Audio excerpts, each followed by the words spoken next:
তারপরে আমি আলোচনা করব। তাহলে দেখো দেখো তোমাদের চোখের সামনে যে তোমাদের যে সিলেবাসের যে পিডিএফ আমি সেটাকে খুলেই ছিলাম। 9-10 সিলেবাসের পিডিএফ এইটা আছে। এবার এইটা কিন্তু এই সিলেবাসটা আজকেকার না, এই সিলেবাসটা কিন্তু 98 সালের যখন ফিজিক্যাল সায়েন্স তৈরি হয় তখন থেকেই আছে। পরে মডিফিকেশন হয়েছে বা কিছু হয়েছে আমার ঠিক এক্সাক্ট মনে নাই, কিন্তু এটা বহু পুরনো। বহু পুরনো সিলেবাস। এই সিলেবাসের উপর কাটছাট কিন্তু কোনোটাই করা হয়নি, মানে আগে থেকে আছে। যখন ভিসকোসিটি, সারফেস টেনশন উচ্চ মাধ্যমিকে পড়ার মধ্যে ছিল না, আমরা যখন পরীক্ষা দিই তখন উচ্চ মাধ্যমিক সিলেবাসের মধ্যে এগুলো ছিল না, সব গ্র্যাজুয়েশনের মধ্যে ছিল। পরবর্তীকালে এগুলো উচ্চ মাধ্যমিক ঢুকেছে, তাহলে তখন থেকেই কিন্তু এই সিলেবাস আছে। সিলেবাসকে ভালো করে যদি লক্ষ্য করি দেখতে পাবো এটা আমাদের উচ্চ মাধ্যমিক সিলেবাসের মধ্যেই কিন্তু পড়ছে। এর কটা পার্ট আছে যদি তুমি পার্ট হিসাবে দেখো,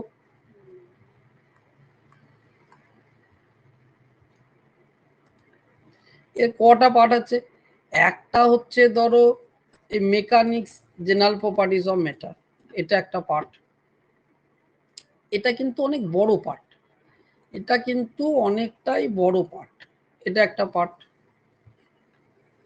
তারপরে তুমি চলে যাও হিট,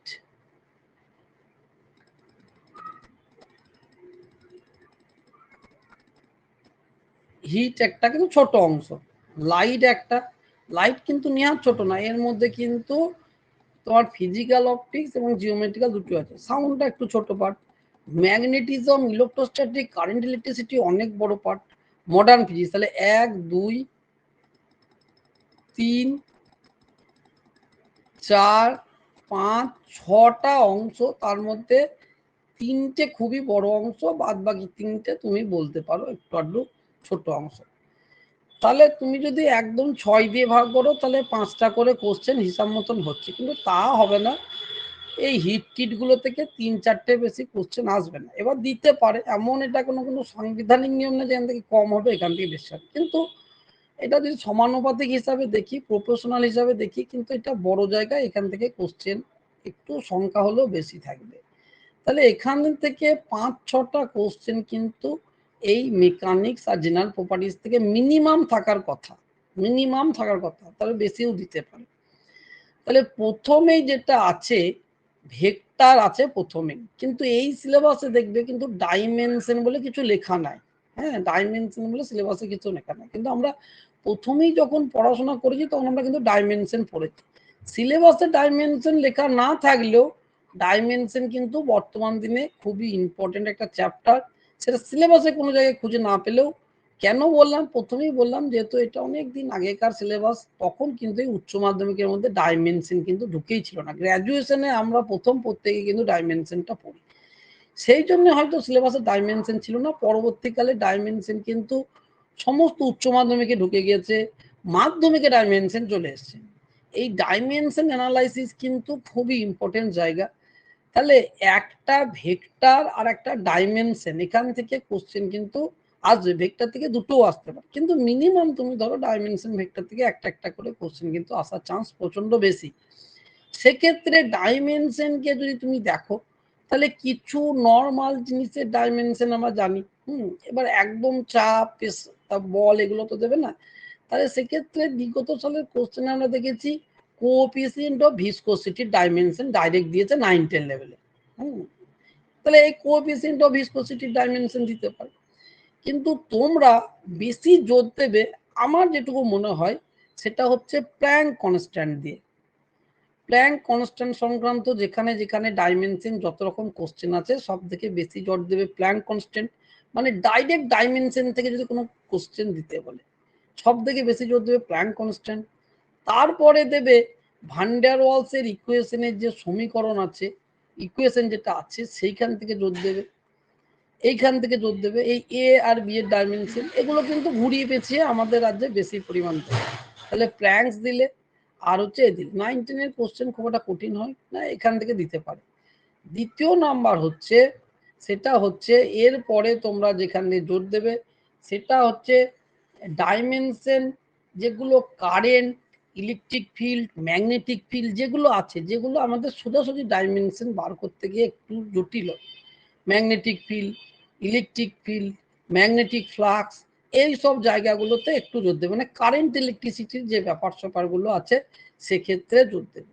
এবার সবসময় মনে রাখবে যে এক্সপোনেনশিয়াল টার্মের ডাইমেনশন লেস হয়, থিটার ডাইমেনশন লেস হয়। তো তোমাকে একটা সাইনের মধ্যে একটা বড় কিছু দিয়ে দিল এরকম ধরন করে, এইখানে বললো যে পিটা হয়তো প্রেসার, এক্স এর ডাইমেনশন বার করো, বা এর মাথায় একটা আলফা দিল, আলফা ডাইমেনশন বার করো। তাহলে এই যেগুলো আছে থিটা, এইগুলো কিন্তু সবসময় ডাইমেনশন লেস হয় বলে সেটাকে 1 ধরে ডাইমেনশন করবে। এবার যদি একটু কঠিন কোশ্চেন হয়, যেটা তোমাদের ক্ষেত্রে হওয়ার চান্স কম, ডাইমেনশন থেকে বলছি, সেটা বিশেষ করে 11-12 এর ক্ষেত্রে হতে পারে, সেইটা হচ্ছে যে ডাইমেনশনকে চেঞ্জ করে দেয়। মানে আমাদের যে ফান্ডামেন্টাল ইউনিটগুলো জানি বা ফান্ডামেন্টাল আমাদের যে মূল রাশিগুলো জানি, যে এম, এল, টি, আই, এগুলোকে আমরা মূল একক ধরে চলি, মূল রাশি ধরে চলি, এগুলোকে যদি চেঞ্জ করে দেয়, এরকম প্রবলেমও তোমাদের করিয়েছি, দেখবে সেখানে বলা আছে যে ফান্ডামেন্টাল ইউনিট ভর না হয়ে ভেলোসিটি, ভেলোসিটি আবার হলো অ্যাক্সিলারেশন। তাহলে এই চাপের কি ডাইমেনশন হবে? তাহলে চাপের ডাইমেনশন বার করতে গেলে আমরা যে রাশিগুলো করি সেগুলো এম এল টি দিয়ে কিছু একটা থাকে, কিন্তু এম এল টিটার ফান্ডামেন্টাল ইউনিট নেয়, সেক্ষেত্রে হয়ে যাচ্ছে ভেলোসিটি অ্যাক্সিলারেশন। এরকম যদি কোশ্চেন দেয়, আশা করি এগুলো 9-10 নাও দিতে পারে, এগুলো কিন্তু 11-12 এর যারা পরীক্ষা দেবে তাদের দেওয়ার ক্ষেত্রে বেশি থাকে। তাহলে তোমরা সব থেকে বেশি জোর দেবে হচ্ছে প্ল্যাঙ্ক কনস্ট্যান্টের উপরে, তারপর হচ্ছে ভান ডার ওয়ালসের ইকুয়েশনের উপরে, এই জায়গাগুলো কিন্তু বেশি জোর দেবে। এবং দেখবে ওয়াইসিটির বইটাকেই বেশি ভালো করে ফলো করবে, কারণ ওই বইয়ে কিন্তু প্ল্যাঙ্ক কনস্ট্যান্ট দিয়ে বিভিন্ন রকম ভেরিয়েশনের কোশ্চেন আছে। প্ল্যাঙ্ক কনস্ট্যান্টের ডাইমেনশন তো কোনো ব্যাপার না, যদি ডাইরেক্ট কোশ্চেন দেয় এম ভি আর অ্যাঙ্গুলার মুভমেন্টামের ডাইনামিকের সঙ্গে সমান, কিন্তু অনেক সময় কোশ্চেন দেয় প্ল্যাঙ্ক কনস্ট্যান্ট আর মুভমেন্ট অফ ইনার্শিয়ার কার ডাইমেনশনের সঙ্গে সমান, নিচের কোনটি প্ল্যাঙ্ক কনস্ট্যান্টের ডাইমেনশনের সঙ্গে সমান, এরকম ধরনের কোশ্চেন দেবে। একবার ডাইরেক্ট কোশ্চেন তো প্ল্যাঙ্ক কনস্ট্যান্টের ডাইমেনশন কি লিখে দেবে না, তাহলে প্ল্যাঙ্ক কনস্ট্যান্ট যেখানে যেখানে আছে কোশ্চেনের মধ্যে সেটাকে গুরুত্ব বেশি দেবে। তারপরে গুরুত্ব দেবে ভান ডার ওয়ালস ইকুয়েশনে। কেন বলছি, কেন আমাদের রাজ্যে অনেক পরীক্ষা করাতে আমি দেখলাম ভান ডার ওয়ালসের কোশ্চেন থেকে এ বি ডাইমেনশন বার করো বা এ বা বি এর ডাইমেনশন বার করো, এরকম ধরনের কোশ্চেন কিন্তু ঘুরিয়ে পেঁচিয়ে আসছে। এবার যাচ্ছি ভেক্টরে। ভেক্টরকে যদি তুমি ভাগ করো, তাহলে ভেক্টরের হচ্ছে একটা হচ্ছে বেসিক কিছু ভেক্টরের কোশ্চেন, তারপরে ডট প্রোডাক্ট, ক্রস প্রোডাক্ট, তারপরে আসছে ভেক্টরের অ্যাপ্লিকেশন। 9-10 এর বলছি, 11-12 এর ডাইভারজেন্স, কার্ল, গ্রেডিয়েন্ট, এই ব্যাপারগুলো আছে। স্যার ক্লাসটা রেকর্ড করছেন স্যার? স্যার সরি, ক্লাসটা রেকর্ড করছেন তো স্যার? ক্লাস তো রেকর্ডিং তো দিয়েছি। ঠিক আছে স্যার, ঠিক আছে, ঠিক আছে।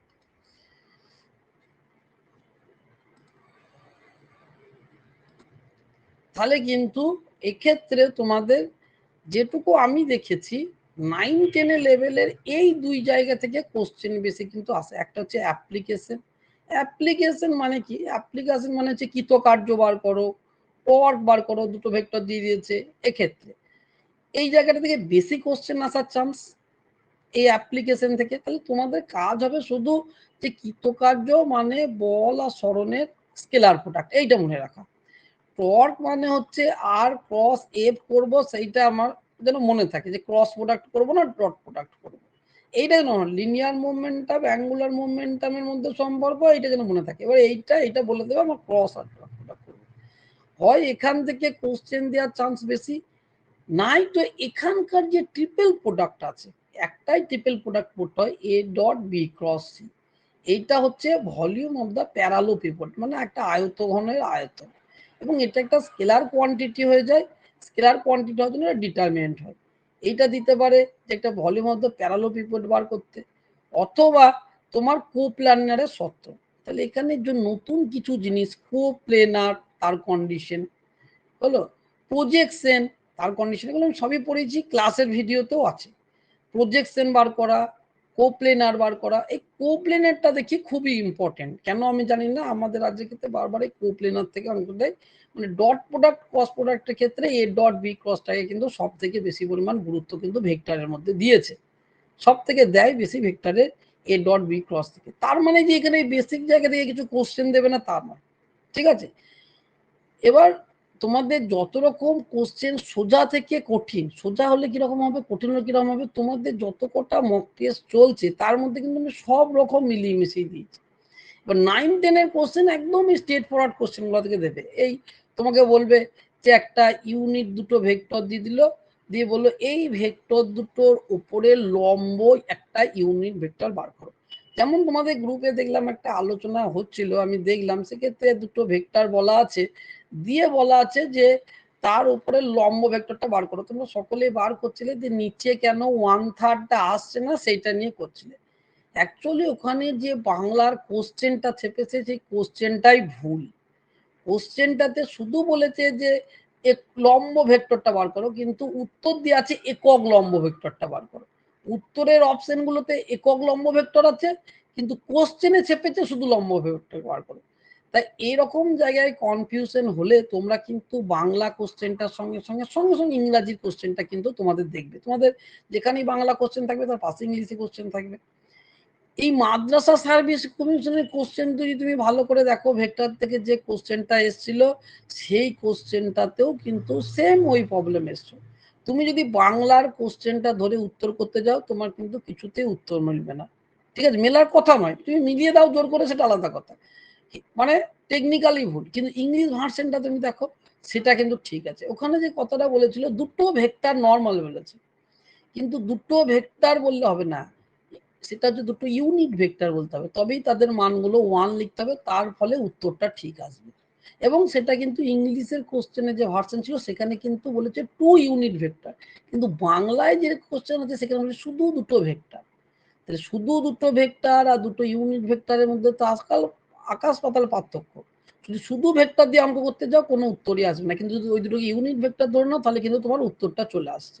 তাহলে এরকমও হতে পারে তোমাদের সঙ্গে, যেখানেই বাংলাতে অসুবিধা হবে সেখানেই সঙ্গে সঙ্গে পাশের ইংরাজিটা কিন্তু দেখে নেবে। বাংলায় কি হয়, ট্রান্সলেট করতে গিয়ে অনেক হয়তো ভাষাগত ভুল ব্যাপারটা হয়ে যায়।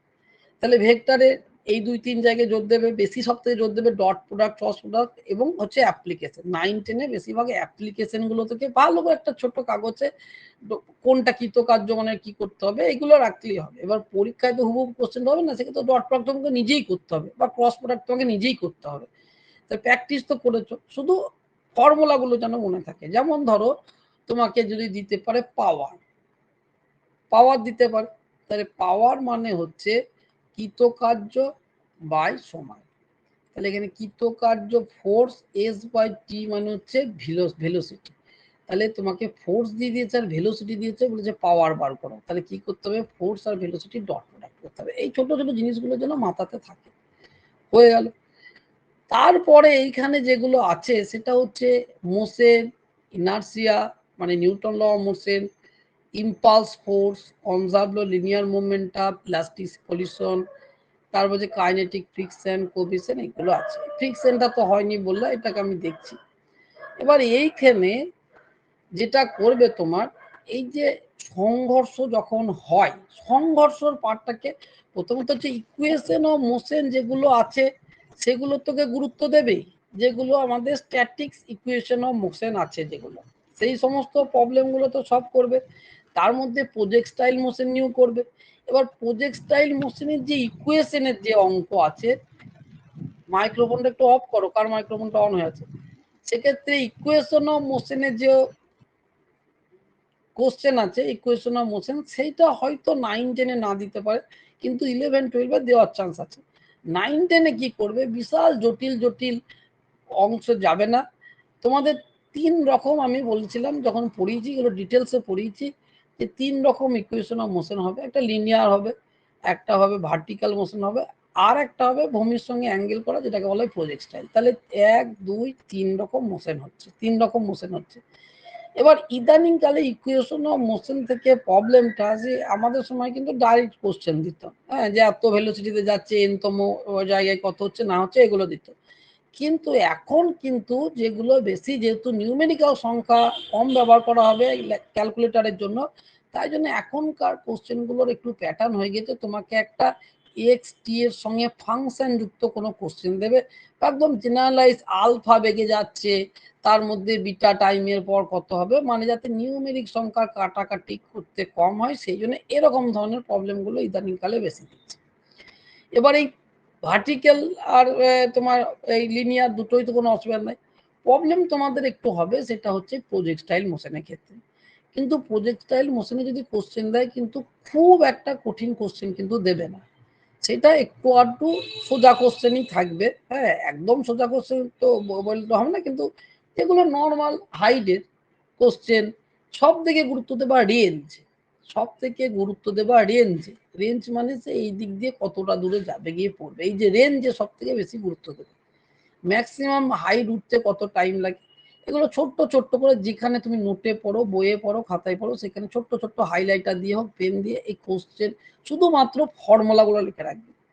যদি লাস্ট মুহূর্তে পড়া করে ওখান থেকে কোনো অঙ্ক করতে নাও পারো, কমসে কম ফর্মুলাগুলো কমসে কম লিখে রাখবে, তাতে সময় তোমাদের অনেক আছে, হয়তো 5-10 মিনিট সময়ের মধ্যে হয়তো তুমি অজানার জিনিসও পেরে যেতে পারো। এটা গেল। এরপরে যেখানে আছে সেটা হচ্ছে লিফটের প্রবলেম। লিফটের প্রবলেমে সব থেকে জোর দেবে লিফটের প্রবলেম। লিফটে অবাধে পতন হলে কি হবে, আবার উঠলে কি হবে। এই লিফটের প্রবলেম থেকে তোমাদেরকে কোশ্চেনে ডাইরেক্ট কোশ্চেন আসবে। যেমন ধরো একটা বস্তু, এত ভরের বস্তু এত বেগ নিয়ে উপরে উঠছে, এত ত্বরণ নিয়ে উপরে উঠছে, এর প্রতিক্রিয়া বল কত, লিফটের দড়ি ছিঁড়ে গেলে কি হবে, ঠিক আছে, লিফট যদি সমবেগে যায় তাহলে কি হবে। এখন এর যে এফেক্টিভ অ্যাক্সিলারেশন গুলো হয়, জি এ মাইনাস এ বা জি এ প্লাস এ, এই যে ওঠার ক্ষেত্রে জি এ প্লাস এ, নামার ক্ষেত্রে জি এ মাইনাস এ, এই যে টাইম পিরিয়ড দিয়ে সিম্পল হারমোনিক মোশনের টাইম পিরিয়ড দিয়ে যে কোশ্চেন গুলা, তাহলে এই তোমাকে একটা লিফটের মধ্যে একটা এরকম তোমাকে সিম্পল পেন্ডুলাম লিখে দেয়, তাহলে জি ডাস্ট হয়ে যাবে।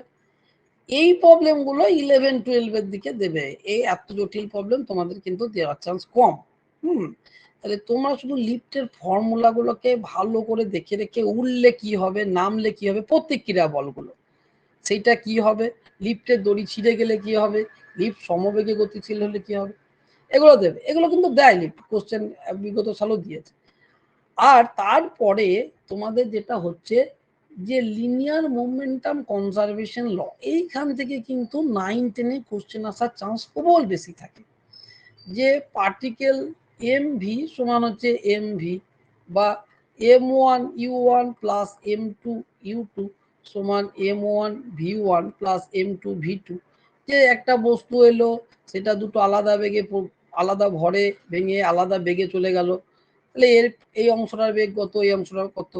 একটা দেখবে প্রবলেম তোমাদেরকে করিয়ে দিয়েছিলাম, সেক্ষেত্রে দেখেছিলে যে এই বরাবর একটা বস্তু আসছে এম ভরে, এই বরাবর একটা বস্তু আসছে এম ভরে, তাদের মধ্যে একটা কলিশন হলো, সেই কলিশনের পর তারা একটা নির্দিষ্ট অ্যাঙ্গেলে বেরিয়ে গেল, ঠিক আছে, এবার তারা জয়েন হয়ে গেল, তার এই জয়েন হয়ে যাওয়ার পর তারা কি বেগে যাবে, কত কোণে যাবে, এরকম ধরনের, মানে একটা দিকে না গিয়ে যদি একটা কোণে বেরিয়ে যায়, তাহলে সেক্ষেত্রে এক্স অক্ষ আর ওয়াই অক্ষ বরাবর লিনিয়ার মোমেন্টাম কনজারভেশন ল লাগিয়ে কিছু কোশ্চেন করা আছে, ওই পার্টিকুলার ওই অঙ্কটায় তোমার পিডিএফেও আছে, খুলে দেখবে, এবং ক্লাসেও আমি করে দিয়েছি, ওইটাকে একটু বেশি গুরুত্ব দেবে, ওই অঙ্কটাকে কিন্তু একটু বেশি গুরুত্ব দেবে। এটা কিন্তু 9-10 এবং 11-12 দুজনের জন্যই বলছি, ওই জায়গাটাকে গুরুত্ব দেবে।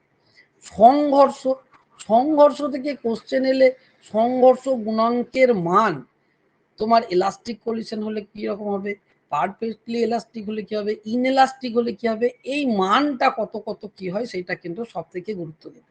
আর তার সঙ্গে এই যে ইলাস্টিক কলিশন হলে কি কি রাশিগুলো, কোন কোন বিষয়গুলো সংরক্ষিত হয়, যে মুভমেন্টাম আর এনার্জি সংরক্ষিত হয়, এই যে কোশ্চেনগুলো, এগুলো থেকে ভালো করে একটু ক্লিয়ার করে দেবে। এবার কৃতকার্য, মুভমেন্টাম, এদের মধ্যে রিলেশন, এইখান থেকে কোশ্চেন দিলে বেশিরভাগ ক্ষেত্রে এই কোশ্চেন দেয় যে যদি মুভমেন্টাম 100% চেঞ্জ করা হলো, তাহলে কৃতকার্য কত পরিবর্তন হবে। এই অঙ্কগুলো করার ক্ষেত্রে যে যখন পরিবর্তনগুলো 2%, 3% এরকম লেভেলে দেবে, তখন তুমি কিন্তু লগের ফর্মুলা ব্যবহার করে, দুই দিকে লগ নিয়ে ডেরিভেটিভ করে যে ফর্মুলা হয়, সেই ফর্মুলা কিন্তু তুমি করতেই পারো। কখন করবে, যখন 2%, 3% দেবে, তার বেশি কিন্তু হলে এই ফর্মুলা খাটে না।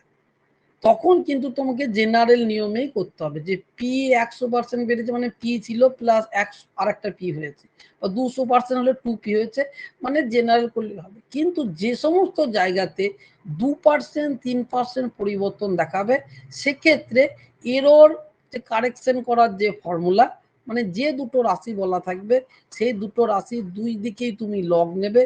যেমন ধরো জি ড্যাশ সমান হচ্ছে G M by R square, ঠিক আছে। এখানে জি ড্যাশের পরিবর্তন ক্ষেত্রে আর এর পরিবর্তন ক্ষেত্রে জি এর পরিবর্তন হবে, তাহলে এক্ষেত্রে ডিএল জি বাই জি সমান হচ্ছে মাইনাস ডেল আর বাই আর, এখানে 2 থাকবে একটা। এই যে দুই দিকে লগ নেবো তাকে ডেরিভেটিভ করবো। কিন্তু এই যে আর এর পরিবর্তন সেটা 1% 2% হলে এই ফর্মুলা ডাইরেক্ট কেটে যাবে, তোমার 15 সেকেন্ডের মধ্যে উত্তর বেরিয়ে চলে আসবে। তাহলে আমি কি বলছি, এই ফর্মুলা তখনই করবে, আমি করিয়েছি সেগুলো ডিটেলসে বলতে চাইছি না, এই ফর্মুলাগুলো তখনই করবে যখন পরিবর্তন 1-2-3%-এর মধ্যে থাকবে। যখনই পরিবর্তন অনেক বেশি হবে 10% 20%, তখন কিন্তু এই ফর্মুলা খাটবে না, উত্তরও মিলবে না। হয়তো তুমি করে দিলে, বাড়িতে চলে এলে একটা অপশন উত্তরও থাকবে, তোমাকে পাজেল করার জন্য একটা অপশন, কিন্তু তুমি এই ফর্মুলা দিয়ে করলে তোমাকে হয়তো 10% পরিবর্তন দিয়েছে, তুমি এই নিয়মে করে দিলে, এই নিয়মে করলে কিন্তু উত্তর দিলে মিলে গেল একটা সি ডি এর মধ্যে একটা অপশন, তুমি কিন্তু ঘিরে চলে এলে, বাড়িতে করানো উত্তর তো মিলে গেছে। এটা তোমাকে কিন্তু পুরো পাজেল করার জন্য দিয়েছে, মানে তোমার ভুল উত্তরটাও অপশনের মধ্যে একটা আছে, এটা তোমার আরো কনফিডেন্স বেড়ে গেল যে আমি ঠিকই করেছি। আর ওয়ান টাইম ভুল হয়ে গেলে, যেহেতু এখানে মাল্টিপল তুমি ঘিরে দিয়েছো, আর কিন্তু দ্বিতীয় কোনো জায়গা নেই, হলো। এরপরে আসছে আবর্তন গতিবিজ্ঞান আর মহাকর্ষ। আবর্তন গতিবিজ্ঞান আর মহাকর্ষ ধরতে গেলে একদম সেই ওভারল্যাপিং ব্যাপার, একটার সঙ্গে একটা যুক্ত। বারবার তোমাদের কাছ থেকে মেসেজ এসছে, ফোন এসছে, স্যার আবর্তন গতিবিজ্ঞান আছে। আমি বারবার বলেছি যেমন যোগ বিয়োগ শিখলে যেমন সরল করা যাবে না, সেই একই রকম ব্যাপার, আবর্তন গতিবিজ্ঞান না শিখলে তুমি মহাকর্ষ শিখবে কি করে। এই আবর্তন গতিবিজ্ঞানের যে ইকুয়েশন গুলো আছে সেগুলো আমাদের যে নিউটনিয়ান মেকানিক্সে মানে রৈখিক গতির ক্ষেত্রে যে ইকুয়েশন গুলো আছে সেম ইকুয়েশন ওখানেও আছে, সেগুলো দিয়ে কোশ্চেন আসতে পারে। এবার বারবার বলেছি, যখন ঘুরবে আমাকে আরপিএম বলা থাকলে আমাকে সেটাকে আরপিএম কিন্তু এই যে কৌণিক বেগের একক নয়, সেটাকে কিসে ট্রান্সফার করতে হবে, রাউন্ড পার মিনিটটাকে আমাকে রেডিয়ান পার সেকেন্ডে পরিবর্তন করতে হবে। সেক্ষেত্রে সব সময় যা বলা থাকবে তাকে 2π/60 দিয়ে গুণ করে আমাকে করতে হবে। এবার ত্বরণ হচ্ছে ω2 - ω1/t, এরকম সিম্পল সিম্পল তোমাকে দেবে, বেশি জটিল কিছু দেবে না।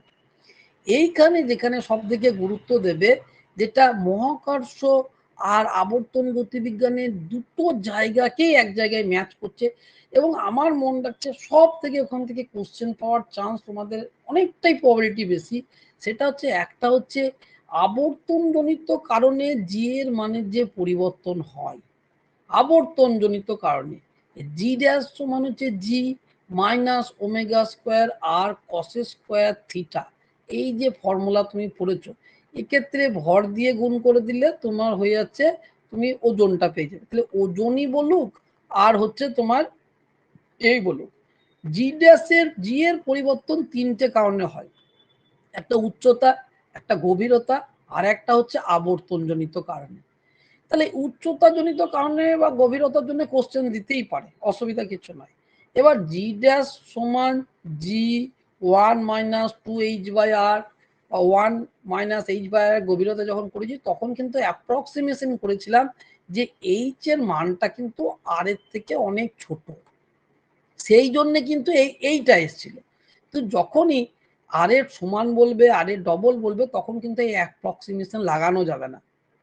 তার কারণ আমি তো অ্যাপ্রক্সিমেশনে ধরেছি বলেই তো আমি এইচ বাই আর এর হায়ার টার্মগুলোকে আমি নেগলেক্ট করে দিই, জিরো করে দিয়েছি। কিন্তু এইচ যখন আর এর কাছাকাছি হবে তখন তুমি হায়ার টার্ম তো নেগলেক্ট করতে পারবে না, তখন কিন্তু এই ফর্মুলা হবে না, তখন জি সমান জিএম বাই আর স্কোয়ার দিয়ে করতে হবে। তাহলে আবর্তন গতিবিজ্ঞান আর মহাকর্ষ যেটা কমন পড়ছেন সেটা হচ্ছে জি এর যে পরিবর্তন সেটা হচ্ছে আবর্তনজনিত কারণে, এই যে অ্যাঙ্গুলার ভেলোসিটি যেটা আছে সেইটার কারণে যে ফর্মুলাটা আছে, সেখানে আমি নোট থেকে দেখবে একবারে লেখা আকারে একটা জিনিস আছে, যেহেতু কসের স্কোয়ার থিটা আছে, এই থিটার মান মেরুতে মানে পোলে কত হচ্ছে, ইকুয়েটারে কত হচ্ছে, তার জন্য জি এর মান কি হচ্ছে, এইটা নিয়ে কিন্তু ইদানিংকালে সব থেকে বেশি পরিমাণ কোশ্চেন চারিদিকে আলোক হয়েছে, সমস্ত রাজ্যে সেন্ট্রালে এখানে হয়েছে। তাই ওই যে পার্টিকুলার পিডিএফ এর নোটে তোমার এই জায়গাটা যেখানে আছে সেই জায়গাটাতে একদম দেখবে অনেকটা লেখা আছে, ওই জায়গাটাকে একদম মগজস্থ করে নেবে, একদম মগজস্থ। মানে ওখান থেকে থিওরি কোশ্চেন আসতে পারে, প্রবলেম আসতে পারে 9, 10 এবং 11, 12। এইটা কিন্তু আমার চোখে সব থেকে বেশি ইম্পর্টেন্ট। তোমাকে এইচ বা আর এর ডি এর সঙ্গে যদি পরিবর্তন দেয় জি এর, তাহলে খুব সোজা কোশ্চেন হয়ে গেল। কিন্তু আমার মনে হচ্ছে এই জায়গা থেকে কোশ্চেন দেওয়ার চান্স বেশি, কারণ এখান থেকে থিওরি কোশ্চেন হয় যে পৃথিবীর আবর্তন হঠাৎ বন্ধ হয়ে গেল, তাহলে একটা বস্তুর ওজনের মেরুতে আর হচ্ছে মানে মেরু মানে পোলার ইকুয়েটারে মানে নিরক্ষীয় অঞ্চলে আর মেরুতে কিরকম পরিবর্তন হবে, এই কোশ্চেন তোমাকে দেবে। তাহলে তোমাকে ওই এক্সপ্রেশন থেকে দিতে হবে, শুধু উত্তরটা জানলে ওখানে ভুল হওয়ার চান্স তোমাদের খুব বেশি থাকে, যে নিরক্ষীয় অঞ্চলে বেড়ে যাবে না আবর্তন কি হবে। আমি সব ডিটেলসে পড়েছি, আমি এর ভেতরে ঢুকছি না, তাহলে আরো বড় হয়ে যাবে। তাহলে এই জায়গাটা কিন্তু সব থেকে গুরুত্ব বেশি দেবে। এবার তারপরে গুরুত্ব দেবে যেটা, সেটা হচ্ছে যে অ্যাঙ্গুলার মোমেন্টাম কনজারভেশন ল। এইটা তো মানে আমাদের সময়তে এতে মানে সেই একদম মার্ক করা কোশ্চেন ছিল, 1 বছর অন্তর অন্তর পড়ার মতো। কেন এখানে ওমেগা ঢুকে আছে, মানে এখানে টাইম পিরিয়ড ঢুকে আছে, এখানে আই ঢুকে আছে, মানে আর ঢুকে আছে, ব্যাসার্ধ ঢুকে আছে। তাহলে বলবে যে পৃথিবীর ব্যাসার্ধ বা কোনো একটা গ্রহের ব্যাসার্ধ অর্ধেক হয়ে গেল বা ডবল হয়ে গেল, সেক্ষেত্রে দিনের দৈর্ঘ্য বাড়বে না করবে। তাহলে এই যে অ্যাঙ্গুলার মোমেন্টাম কনজারভেশন ল থেকে ওই যে ব্যাসার্ধ বেড়ে গেল কমে গেল বা ব্যাসার্ধের এত পার্সেন্ট বাড়লো এত পার্সেন্ট কমলো, মানে এখানে তাহলে দেখো এইটাকে তোমরা সিম্পলি করে নেবে, যেহেতু গ্রহ সবই হচ্ছে স্পেরিকাল, তাহলে এর মোমেন্টাম ইনার্সিয়া 2/5 mr²। এবার এই ভরের পরিবর্তন কোনো সময় দেয় না, দেয় কার পরিবর্তন, আর এর পরিবর্তন। তাহলে তুমি এখানে বুঝতে, আর ওমেগার মধ্যে 2π/t ঢুকে আছে, তাহলে r1² সমান হচ্ছে r2²/t2। যদি তুমি এখানে এই মানগুলো লেখো তাহলে 2/5 2/5 সব কেটে যাবে, এইটা থাকবে। তাহলে আমার মতো হলে এইটাকে মনে রাখবে। এবার ব্যাসার্ধ ডবল হয়ে গেল কমে গেল, তোমার 5% বাড়লো 10% বাড়লো, টি এর মান দিনের দৈর্ঘ্য 24 ঘন্টা ছিল কত হবে এরকম। এই যে প্রবলেমটা আছে আমি ভালো করে করিয়েছি, ওখানেও আমি বারবার এই জায়গাটা বলেছি যে এই কোশ্চেনটা কিন্তু একদম মার্ক করা কোশ্চেন, মানে আসেই প্রায় বছর। তাহলে এই জায়গাটা দেবে। মহাকর্ষ থেকে তাছাড়া তোমার মুক্তিবেগে সব থেকে গুরুত্ব দেবে বেশি, মুক্তিবেগে গুরুত্ব দেওয়ার পরই মুক্তিবেগে সব থেকে বেশি গুরুত্ব দেবে, আর এসকেপ ভেলোসিটি যেটা। তারপরে হচ্ছে এই যে আর্টিফিশিয়াল স্যাটেলাইটের যে ভেলোসিটি, এই দুটো। এবার টাইম পিরিয়ড আর ভেলোসিটি বার করতে গেলে এই যে সম্পর্ক পরিধি বাই বেগ, এই যে টাইম পিরিয়ড, এটা যেন মাথাতে থাকে। আর এইখানে তারপরে আছে আমাদের কেপলার্সের ল। ইদানিং আবার দেখেছি কেপলার্সের ল থেকেও কিন্তু কোশ্চেন বেশি দেয়। কেপলার্সের ল থেকে কোথা থেকে বেশি দেয়, সেকেন্ড লটা হচ্ছে যে এরিয়াল ভেলোসিটি কনস্ট্যান্ট হয়, তাই তো পড়েছি।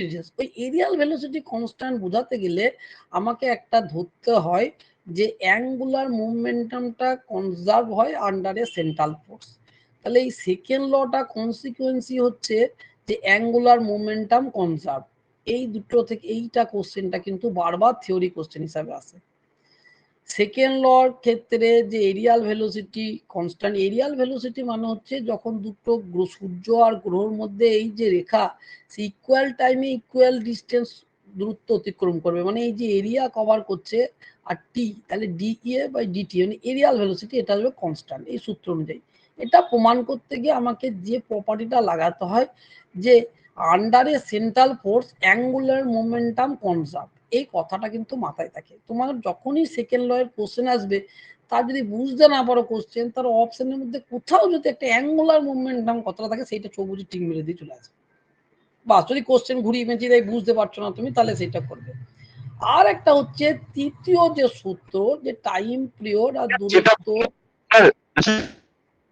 হ্যাঁ বলো বলো। এরিয়াল ভেলোসিটি ওই পথ থেকে এরিয়াল ভেলোসিটি ভিডিওতে ভালো করে করা আছে, ঠিক আছে, তাও আমি আবার বলে দিচ্ছি।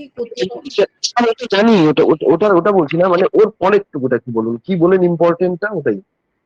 ওটা কথা হচ্ছে যে এরিয়াল ভেলোসিটি যে কনস্ট্যান্ট, এই যে সেকেন্ড লটা যখন প্রমাণ করতে হয়, তখন এই প্রমাণ করার জন্য, প্রমাণটা তোমার নাই দরকারও নাই, প্রমাণ করার জন্য একটা জিনিস ধরতে হয়, সেটা হচ্ছে যে কোনো বস্তু যদি একটা সেন্ট্রাল ফোর্সের আন্ডারে থাকে, যেমন গ্র্যাভিটেশন ফোর্স হচ্ছে সেন্ট্রাল ফোর্স, কেন্দ্রীয় বল, সেন্ট্রাল ফোর্সের আন্ডারে থাকে তার লিনিয়ার মুভমেন্টামটা কনজার্ভড হয়। এই কন্ডিশনটা এখানে লাগালেই তবে এই প্রমাণটা করা যায়। এইটা সেই জন্য মনে রাখবে যে সেকেন্ড ল এর কোনো কোশ্চেনের মধ্যে যদি অপশন একটা থাকে যে লিনিয়ার মুভমেন্টাম কনজার্ভড, তাহলে সেইটাই হবে উত্তর। বুঝে গেছে? এবার তারপরে যে তৃতীয় জায়গায় এখান থেকে যেটা বেশি দেয় সেটা হচ্ছে T square is proportional to R cube. সোজা জিনিস, কিন্তু 9, 10 এখানেই দেখেছি বিগত সালগুলোতে এই জায়গা থেকে কোশ্চেন দিচ্ছে।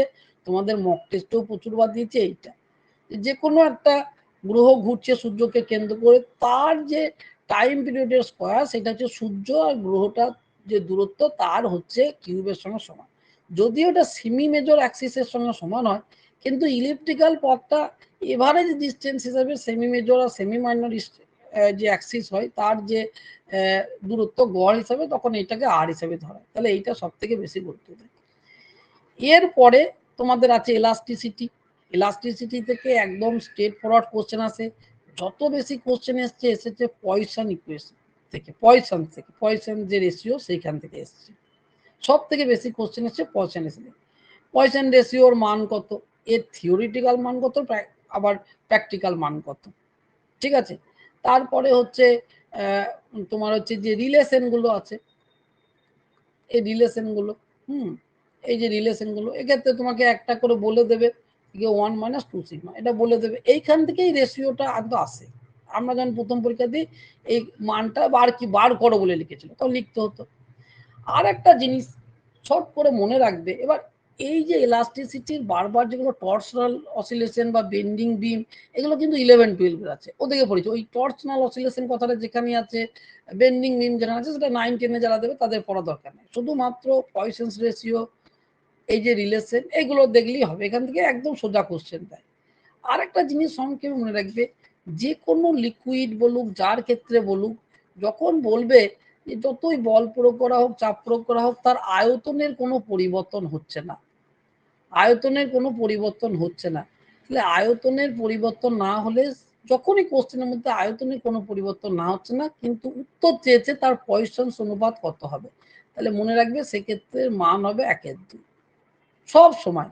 তাহলে যে কোনো গ্যাস কঠিন ক্ষেত্রে আয়তন পরিবর্তন না হলে তার পয়সন্স রেশিও হবে 1/2। অঙ্কটা আর করা দরকার নাই, এটা মনে রাখবে। তাহলে কোশ্চেনের মধ্যে খুঁজে বেড়াবে যে আয়তন কোথায় কনস্ট্যান্ট কথাটা লেখা আছে কিনা। আয়তন কনস্ট্যান্ট লেখা আছে আর উত্তর চেয়েছে পয়সন্স রেশিও কত হবে।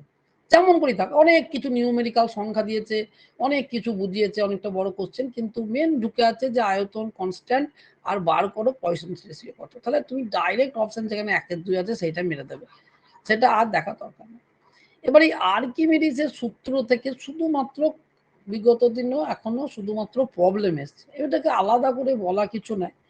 এখানকার মধ্যে পাস্কেল ল ঢুকাছে, তাহলে F2 = F1 into beta by alpha, এই যে ফর্মুলা, এই ফর্মুলাটা ভালো করে দেখবে। এর সঙ্গে y/x একটু গুণ করে দেবে, বড় বাহু বাই ছোট বাহু, এইটা দেখবে ইয়ে থেকে। আর আর্কিমিডিস সূত্র দিয়ে আমি যত কটা অঙ্ক তোমাদের পিডিএফ এ দিয়েছি, করিয়েছি, ওই কটা দেখলেই যথেষ্ট, ওর বেশি আর যাওয়া দরকার নাই, ওর বেশি আর যাওয়া দরকার। ওই অঙ্ক কটাকেই যদি অন্য বই নাও দেখো, অনেক কটা অঙ্ক করা আছে, 20-25টা যদি অঙ্ক থাকে, 10 রকম ভেরিয়েশনের অঙ্ক করা আছে। শেষ মুহূর্তে আমি ওই আমার পিডিএফ এ যে কটা অঙ্ক করা আছে ওই কটাকে ঘুরিয়ে পেঁচিয়ে দেখো, এবং মাথাটাকে একটু ক্লিয়ার রাখবে। যদি তোমাকে একবারই তো হুবহু কমন পড়বে না, সেম জিনিস পড়বে, কিন্তু একটু ভাষা আলাদা বা একটু নিউমেরিক্যাল সংখ্যা আলাদা, তাহলে ওই কটাকেই দেখো আর্কিমিডিসের জন্য, আর বাইরের বই না দেখলেও হবে। এবার আসছে ভিসকোসিটি আর সারফেস টেনশন। ভিসকোসিটি আর সারফেস টেনশন, এই ভিসকোসিটিতে আর সারফেস টেনশনে আমি বারবার বলেছি একটা কথা, যে সমস্ত রাশিগুলোর তা সেই রাশির মানটা ব্যাসার্ধের উপর নির্ভরশীল হয়ে যায়, তাহলে সেক্ষেত্রে একটা জলের বিন্দু ভেঙে অনেক জলের বিন্দুতে পরিণত হওয়া, অথবা একটা অনেক কটা জলের বিন্দু যুক্ত হয়ে একটা জলের বিন্দুতে পরিণত হওয়া, এই যে প্রবলেমগুলো আছে সেগুলো বারবার দেবে। যেমন সারফেস টেনশনের কৃতকার্য করার ক্ষেত্রেও সে ব্যাসার্ধের ফাংশন হয়, ভিসকোসিটির টার্মিনাল ভেলোসিটি সেও ব্যাসার্ধের ফাংশন হয়।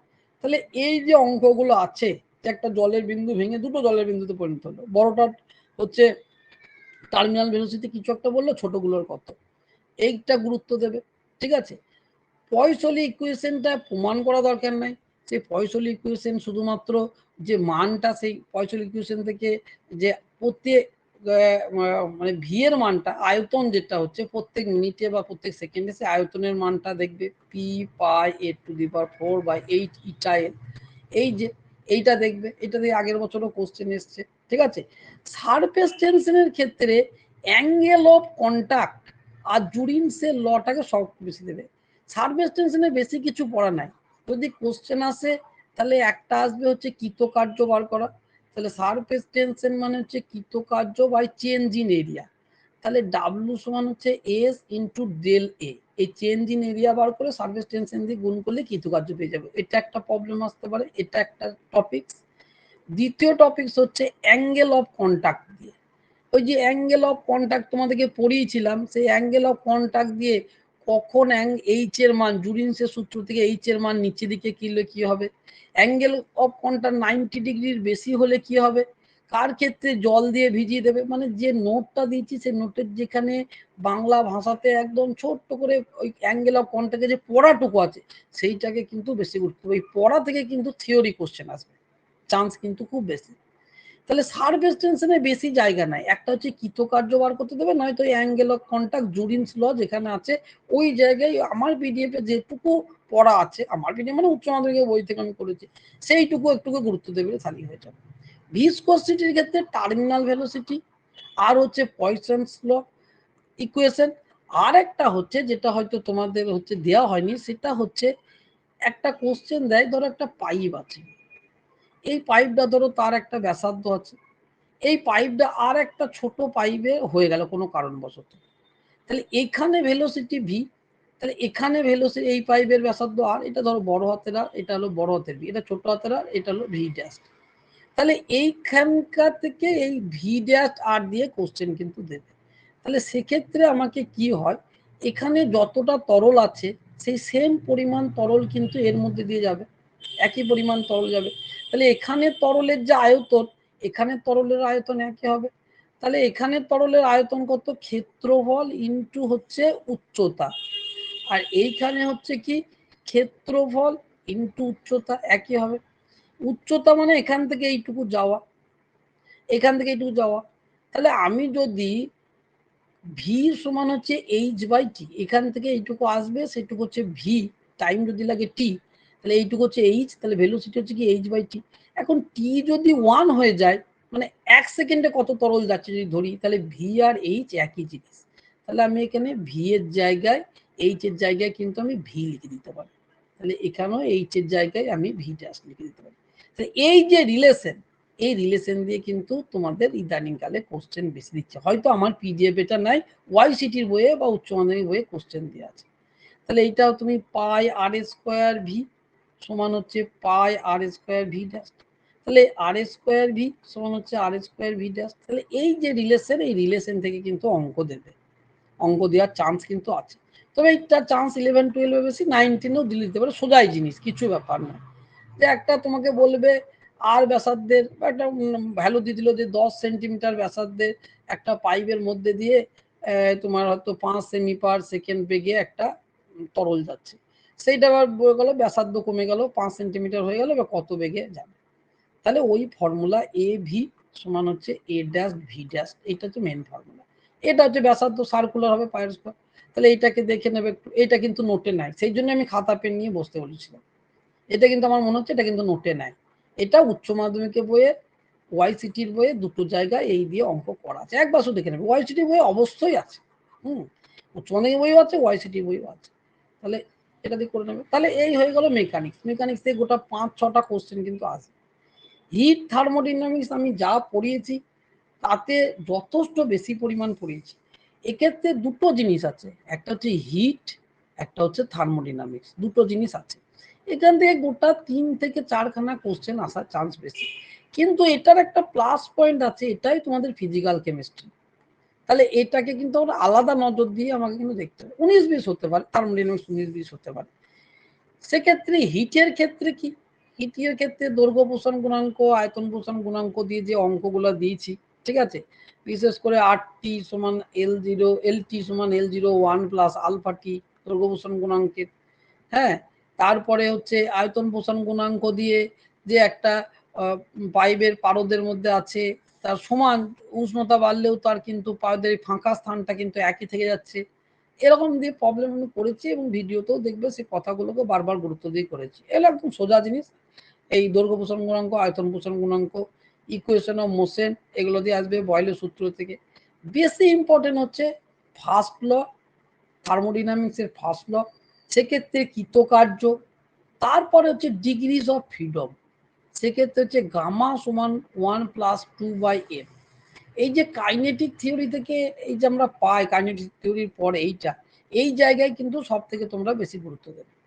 তারপরে অ্যাডিয়াবেটিক যে রিলেশন তিনটে আছে, PV to the power gamma সমান কনস্ট্যান্ট, এইটা থেকে আরো দুটো রিলেশন আছে, TV to the power gamma -1, P to the power gamma minus T to the power gamma by P to the power gamma -1।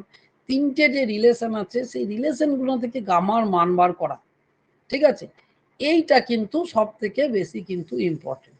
এরপরে ফার্স্ট লয়ের DQ সমান DU plus PdB, DQ সমান DU plus PdB। এই যে আমরা যখন একটা গ্যাসের পড়ি তাহলে আমরা কিউ পড়ি, ইউ পড়ি, ইন্টারনাল এনার্জি পড়ি, ওয়ার্ক ডান পড়ি, এরা কোনগুলো স্টেট ফাংশন, কোনগুলো স্টেট ফাংশন নয়, এই জায়গাগুলো থেকে থিওরি কোশ্চেন আসবে।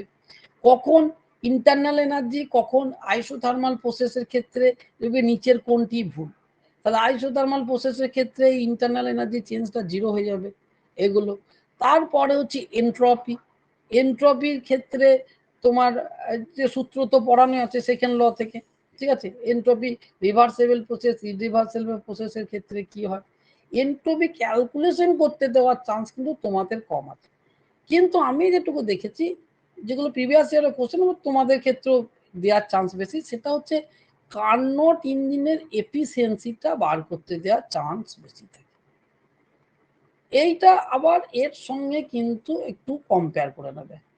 এই কার্নোট ইঞ্জিনের এফিসিয়েন্সি দিয়ে লাস্ট মুহূর্তে যারা প্রিপারেশন করছো একটু বেশি গুরুত্ব দেবে কার্নোট ইঞ্জিনের এফিসিয়েন্সি। একদম ডাইরেক্ট কোশ্চেন দেয়, সোর্সের সিঙ্কের টেম্পারেচার বলে দেয়, বলে কার্নোট ইঞ্জিন কত। কিন্তু আমি বলছি অতটা সোজা কথা চিন্তা ভাবনা না করে আমরা একটু জটিলের দিকে যাব। আমরা কার্নোট ইঞ্জিনের ক্ষেত্রে 10-15খানা একটু ভেরিয়েশন কোশ্চেন আমরা একটু দেখে নেবো, আলোচনা করবো।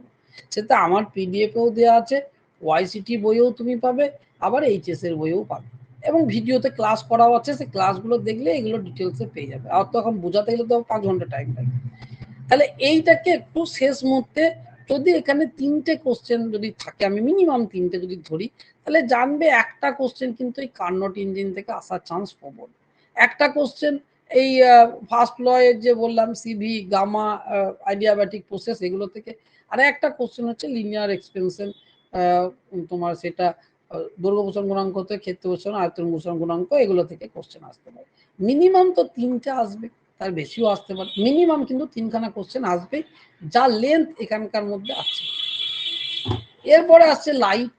লাইটটাকে দুভাগে আমরা ভাগ করে পড়ি, একটা হচ্ছে জিওমেট্রিক্যাল, মানে সবকিছু যেখানে জ্যামিতি দিয়ে ব্যাখ্যা করা হয়, একটা হচ্ছে ফিজিক্যাল, মানে লাইটের প্রপার্টিস কি।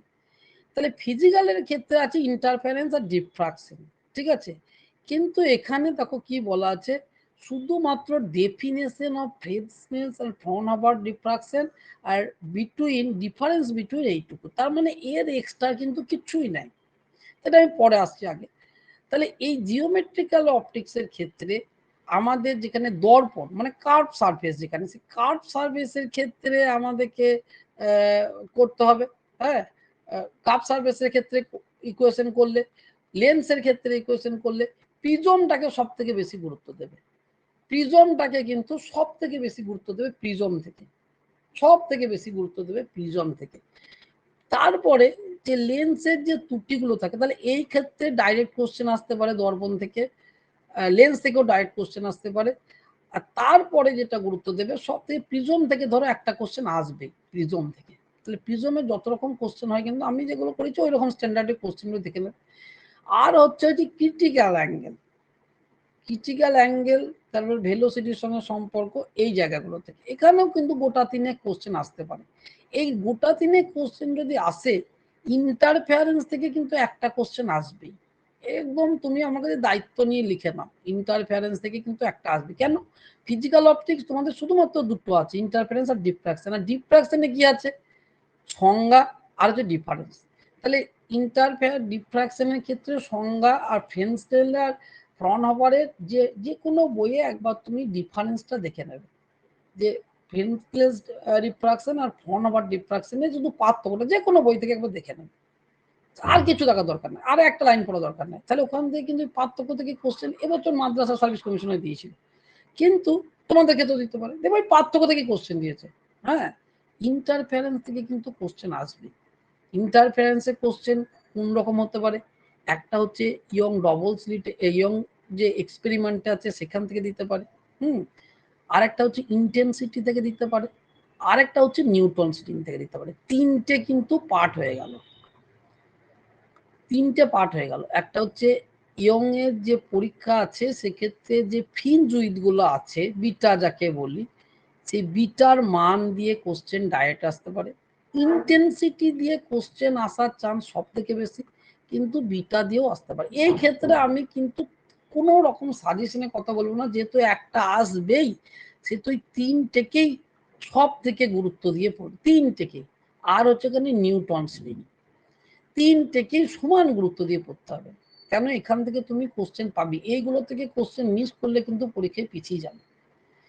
ইয়ং এর যে শুধুমাত্র বিটার মান দিয়ে নিউমেরিক্যাল প্রবলেম আসতে পারে বা থিওরিও আসতে পারে। যে বিটার মান যেহেতু তোমার কার কার উপর নির্ভরশীল, জলে ডুবালে কি হবে, আমি সব করেইছি, আমি হয়তো ডিটেলস অত বলতে পারছি না। ইন্টেন্সিটি ম্যাক্সিমাম, ইন্টেন্সিটি মিনিমাম করিয়েছি। এটা তো 11-12 জন্য মানে মারাত্মক ইম্পর্টেন্ট এই ইন্টেন্সিটিটা। কিন্তু অনেক সময় 11-12 সোজা কোশ্চেন দিয়ে দিল একটা, বিটার মানটা বার করতে বললো, কিন্তু ইন্টেন্সিটির অঙ্ক দিয়ে দিল কি 9-10-এ। আর নিউটন সিং, আমাদের সময় গতানুগতিক নিউটন সিং থেকেই প্রত্যেক বছর ঘুরিয়ে পেঁচিয়ে কোশ্চেন দিতাম, কিন্তু ফিজিক্যাল অপটিক্সে তোমরা তিন থেকে সমান গুরুত্ব দিয়ে পড়বে। যদি সব থেকে বেশি কোনো জায়গায় জোর দিয়ে ইন্টেন্সিটি মানে কোন ইয়েটা পার্টটা? সব করিয়েছি, ক্লাসগুলো দেখো, ভিডিওতে দেখো। হ্যাঁ, এখন ইন্টেন্সিটি উড়াতে গেলে আবার রাত 12টা বেজে যাবে। ইন্টেন্সিটি সব ক্লাসে ভিডিওগুলো দেখো, যেখানে ফিজিক্যাল অপটিক্স বলে লেখা আছে, বা যেখানে আমি পড়িয়েছি সেখানে ইন্টেন্সিটি নিয়ে ডিটেলস আমি পড়িয়ে দিয়েছি, সেগুলো একবার দেখো, তাহলেই বুঝতে পারবে। তারপরে আসছে সাউন্ড, এখান থেকেও মিনিমাম 3টে কোশ্চেন, লাইট থেকে 3-4টে কোশ্চেন, এখান থেকেও কিন্তু 3টে কোশ্চেন মিনিমাম, ম্যাক্সিমাম আরো বেশি হতে পারে। তাহলে সিম্পল হারমোনিক মোশন আছে, আর তারপরে ওয়েভ আছে। সিম্পল হারমোনিক মোশন থেকে কোশ্চেন কি হয়? বেশিরভাগ ক্ষেত্রে ইকুয়েশন দিয়ে দেয়, ইকুয়েশন দিয়ে বাদ বাকি জিনিসগুলো জানতে পারে, কিন্তু আমার মনে হয় সেটা ওয়েভের ক্ষেত্রে চলে যাবে। সিম্পল হারমোনিক মোশনের ক্ষেত্রে অত সোজা কোশ্চেন দেবে না।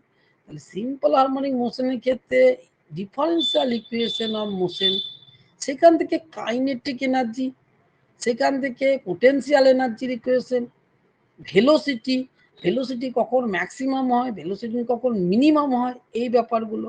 আর একটা জিনিসের ইদানিংকালে কোশ্চেন দেখছি খুব বেশি পরিমাণ দিচ্ছে, সেটাকে একটু দেখবে, যদি তোমাদের করিয়ে থাকি তো ভালো, বা যে ওয়াইসিটির বইও আছে, যে একটা পার্টিকেল সিম্পল হারমোনিক মোশন করছে, তার ফ্রিকোয়েন্সি হচ্ছে এম, বললো তার যে কাইনেটিক এনার্জি সেটা যদি সিম্পল হারমোনিক মোশন করে তাহলে তার ফ্রিকোয়েন্সি কত হবে। তাহলে এটা মনে রাখবে, বেশিরভাগ ক্ষেত্রে ডবল হয়ে যায়, 2f হয়ে যায়। কেন? এখানে ভেতরে একটা ফ্র্যাকশন আসে 2 cos omega t, cos 2 theta factor চলে আসে, এই cos 2 থিটা ফ্যাক্টর জন্য ফ্রিকোয়েন্সিটা ডবল হয়ে যায়। কোশ্চেনটা কি বললাম, যে কোনো পার্টিকেল একটা কি হচ্ছে, সিম্পল হারমোনিক মোশন করছে। সিম্পল হারমোনিক মোশন করলে তার তো একটা ফ্রিকোয়েন্সি থাকবে, বা তার একটা টাইম পিরিয়ড থাকবে, তাহলে তার ফ্রিকোয়েন্সি ধরো সাপোজ এম। এবার এই পার্টিকেলটা যদি সিম্পল হারমোনিক মোশন করছে, তাহলে এর কাইনেটিক এনার্জিও থাকবে half M omega square X square root over X square থাকবে, বা ভি সমান এক্স ডট স্কয়ার থাকবে। তাহলে দেখা যাবে যে কাইনেটিক এনার্জি দেখাতে হবে তোমাকে, বা তোমাকে জানতে হবে যে কাইনেটিক এনার্জি বা পোটেনশিয়াল এনার্জি, তার যে ইকুয়েশন হয় সেটাও কিন্তু আবার একটা সিম্পল হারমোনিক মোশনের ইকুয়েশন হয়, করা আছে বই, ওয়াইসিটি বইয়ে করা আছে। সেই করতে গিয়ে যে সিম্পল হারমোনিক মোশন ইকুয়েশন হচ্ছে, সেই ইকুয়েশনে দেখা যাচ্ছে যে ভেতরে যে ফ্রিকোয়েন্সির অংশটা আছে সেই ফ্রিকোয়েন্সিটা কিন্তু ডবল হয়ে গেছে। আগে যদি এফ থাকে তাহলে এখন হয়ে গেছে 2f। তাহলে কোনো পার্টিকেল যদি একটা নির্দিষ্ট ফ্রিকোয়েন্সিতে অসিলেট করতে থাকে তাহলে তার কাইনেটিক এনার্জি বা পোটেনশিয়াল এনার্জি তার যে ফ্রিকোয়েন্সি থাকবে তার ডবল হয়ে যায়। এটা অঙ্ক হিসেবে করা আছে, কিন্তু আমি শর্টকাট ট্রিক হিসেবে তোমাকে বললাম, যদি ডাইরেক্ট কোশ্চেনটা তোমাকে দিয়ে দেয় বা তোমার যদি মনে থাকে তাহলে তুমি ডবল যেখানে অপশন আছে দিয়ে দেবে, কিন্তু ওই দিয়ে 2-3টে অঙ্ক করবে। হলো? তাহলে এই গেল সিম্পল হারমোনিক মোশন। এরপর আছে ওয়েভ। ওয়েভের ক্ষেত্রে বেশিরভাগ ক্ষেত্রে কিন্তু তোমার ইকুয়েশন দিয়ে দেয়। হ্যাঁ, ওয়েভের ইকুয়েশন তোমাকে দিয়ে দেয়। তাহলে ওয়েভের ইকুয়েশন কিন্তু ফাংশন অফ এক্স এবং টি দুটোই থাকে। সিম্পল হারমোনিক মোশনের ক্ষেত্রে কিন্তু এক্স থাকে না, শুধু টি থাকে, টাইম ডিপেন্ডেন্ট। কিন্তু যেহেতু ওয়েভটা আগেই যাচ্ছে তাহলে টাইমের সঙ্গে আগাচ্ছে মানে এক্সটাও ফাংশনের মধ্যে পড়ছে।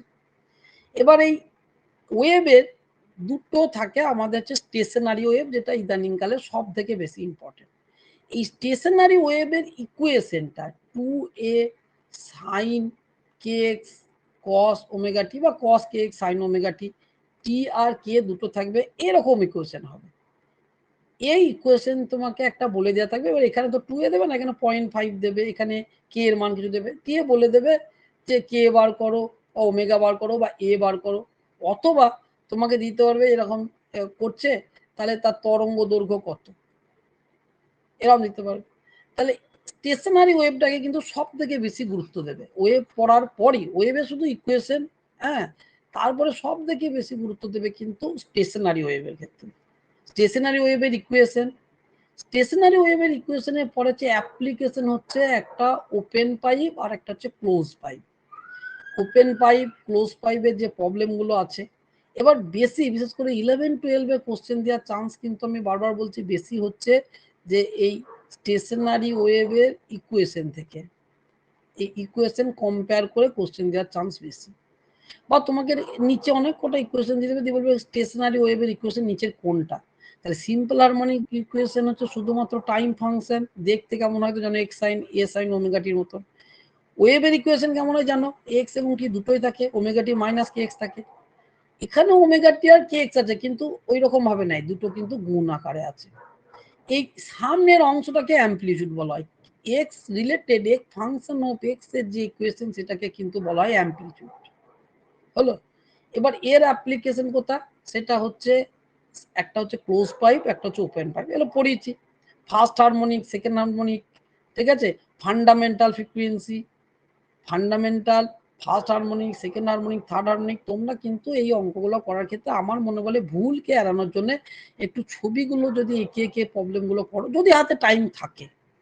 তোমার ডাইরেক্ট ফর্মুলা মুখস্থ করছে n0 সমান v/12, n0 সমান v/4l।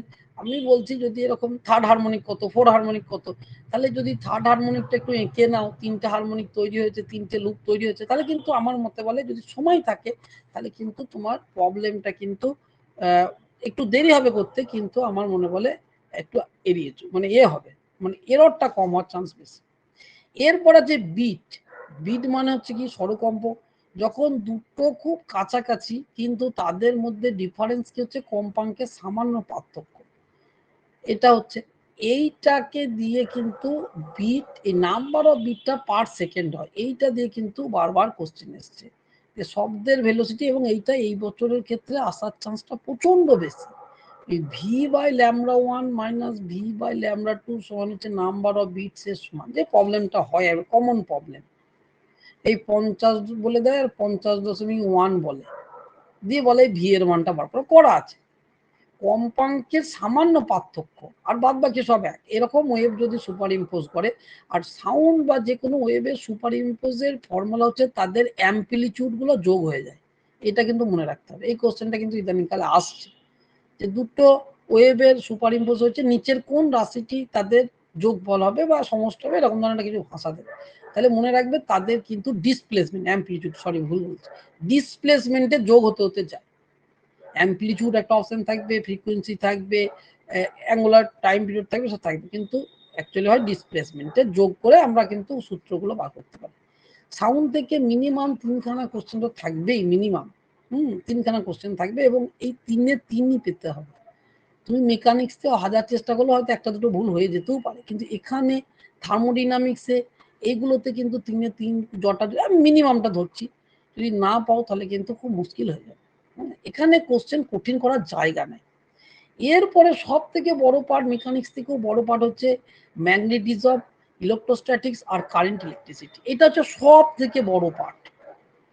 এটা কিন্তু হচ্ছে সব থেকে বড় পার্ট, মানে মিনিমাম এখান থেকে 6 থেকে 7 খানা কোশ্চেন, তো আরো বেশি কোশ্চেন এখান থেকে আসার কথা। কেন? দেখো এখানকার মধ্যে ম্যাগনেটিজম ঢুকে আছে, এখানকার মধ্যে ইলেকট্রোস্ট্যাটিক্স ঢুকে আছে, এখানের মধ্যে কারেন্ট ইলেকট্রিসিটি ঢুকে আছে। তার মানে 1, 2, 3, শুধুমাত্র এই 3 নাম্বার কারেন্ট ইলেকট্রিসিটি থেকে 4-5 খানা কোশ্চেন হওয়ার কথা। তারপরে তো এখানে যদি একটা দুটো করে কোশ্চেন দেয় সেগুলো দিতে পারে। তাহলে প্রথমে আমি যাই ম্যাগনেটিজমে যাই। তাহলে ম্যাগনেটিজমের ক্ষেত্রে সব থেকে গুরুত্ব দেবে ডাইপোল মুভমেন্টের ক্ষেত্রে, সব থেকে গুরুত্ব দেবে ডাইপোল মুভমেন্টের ক্ষেত্রে। এবার এইটা কনফিউশন হওয়ার কিছু নাই। অনেকে আমাকে মেসেজ করছে, ফোন করছে যে স্যার কোনো বইয়ে m সমান m × 12 লেখা আছে, কোনো হয়ে গেছে। এই 12টাকে অঙ্কটা করার সুবিধার জন্য 12 করা হয়েছে। 12 মানে গোটাটা দৈর্ঘ্য। হ্যাঁ বলো। হ্যাঁ স্যার, বলছি ওই স্যার সাউন্ড থেকে আপনার ওই velocity in gaseous medium sir, এগুলো কি মানে দেখবো ভালো করে একটু অঙ্কগুলো? অবশ্যই করতে হবে। আমার তো এগুলো ধরো অত তো 100% বলার জন্য অবশ্যই ল্যাপ্লাস কারেকশন, নিউটনের সূত্র, ঠিক আছে, এবং ওর সঙ্গে সঙ্গেই যে তোমার সমষ্ণ প্রক্রিয়াতে ইলাস্টিসিটিটা প্রেসারের সঙ্গে সমান হয়, এই পড়াটা সাউন্ডের ক্ষেত্রেও আছে, আবার থার্মোডাইনামিক্সের ক্ষেত্রেও আছে, আবার ইলাস্টিসিটির ক্ষেত্রেও আছে। কি বললাম যে আমরা ভেলোসিটি যে কোনো মাধ্যমে জানি যে যখন একটা সাউন্ড একটা কোনো মাধ্যমের মধ্যে দিয়ে যায় তখন ভেলোসিটিটা হয় সেই মাধ্যমের ইলাস্টিসিটি বাই ঘনত্ব। এটা হচ্ছে সম্পর্ক।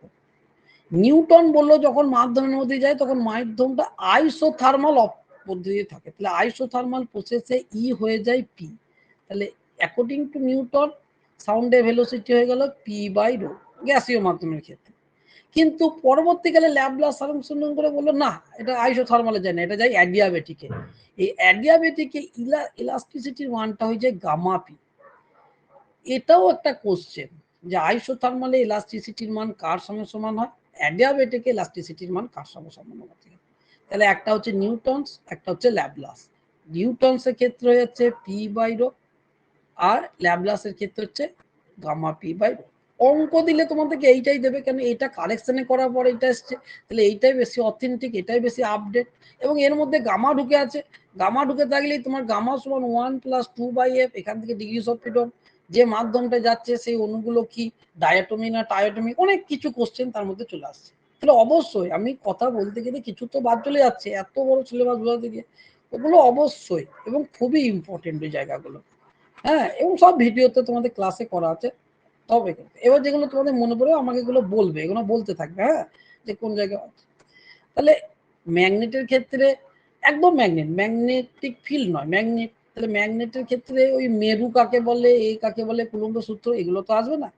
যদি আসার চান্স সব থেকে বেশি থাকে, এবং আমারও যেটা সাজেশন হিসেবে মনে হচ্ছে সেটা হচ্ছে magnetic dipole movement m × 2l। কোনগুলো বেশি গুরুত্ব দেবে? ওই যে একদম মার্ক করা কোশ্চেন, একটা এরকম সোজা ম্যাগনেট আছে, তাকে বেঁকিয়ে একটা অর্ধবৃত্তাকার করা হলো, তা নতুন ম্যাগনেটিক মুভমেন্ট কি হবে? 2π/m করানো হয়েছে, বা দুটো ম্যাগনেট এরকম করে রাখা হয়েছে, তাদের ম্যাগনেটিক মুভমেন্ট কত হবে? একটা ম্যাগনেট ভেঙে অর্ধেক করা হয়েছে, মানে ম্যাগনেটিক মুভমেন্ট, ডাইপোল মুভমেন্ট সম্বন্ধে যতগুলো আছে সেগুলো করবে। প্রথম কাজ হচ্ছে এইটা, এটাকে সব থেকে গুরুত্ব দেবে, মানে সাজেশন হিসাবে আমার 100% সাজেশন হচ্ছে ওইটাকে সব থেকে গুরুত্ব দেবে ম্যাগনেটিক মুভমেন্টের ক্ষেত্রে। তারপরে আসবে টর্ক। একটা ম্যাগনেটকে ঘোরাতে গেলে কত বল, তো বলবো না, যেহেতু ঘুরছে তাহলে বলটা হয়ে গেল টর্ক, সেটা হচ্ছে কত হয়ে গেল mb sin θ। তারপর হচ্ছে ওয়ার্ক ডান, এই ম্যাগনেটকে ঘোরাতে গেলে ওয়ার্ক ডান কত হচ্ছে, সেই mb mh cos θ1 - cos θ2 যে ফর্মুলা দিই, এবং সেইটা অনুভূমিকের সঙ্গে কখন। হ্যাঁ বলো। স্যার বলছিলাম ওই যে লুপের ক্ষেত্রে চৌম্বক ভ্রামক স্যার, ওটাও কি করতে ইম্পর্টেন্ট স্যার?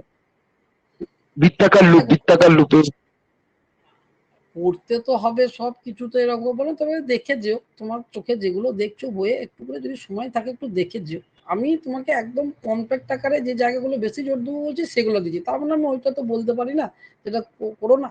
হ্যাঁ, তা তোমার সময় থাকলে সবকিছুই দেখেছো।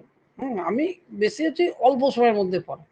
তাহলে ম্যাগনেটিক ডাইপোল মুভমেন্টটা সব থেকে বেশি জোর দেবে, এইটা আমার সাজেশন হচ্ছে। এইখান থেকে 100% কোশ্চেন আসার চান্স বেশি এখান থেকে।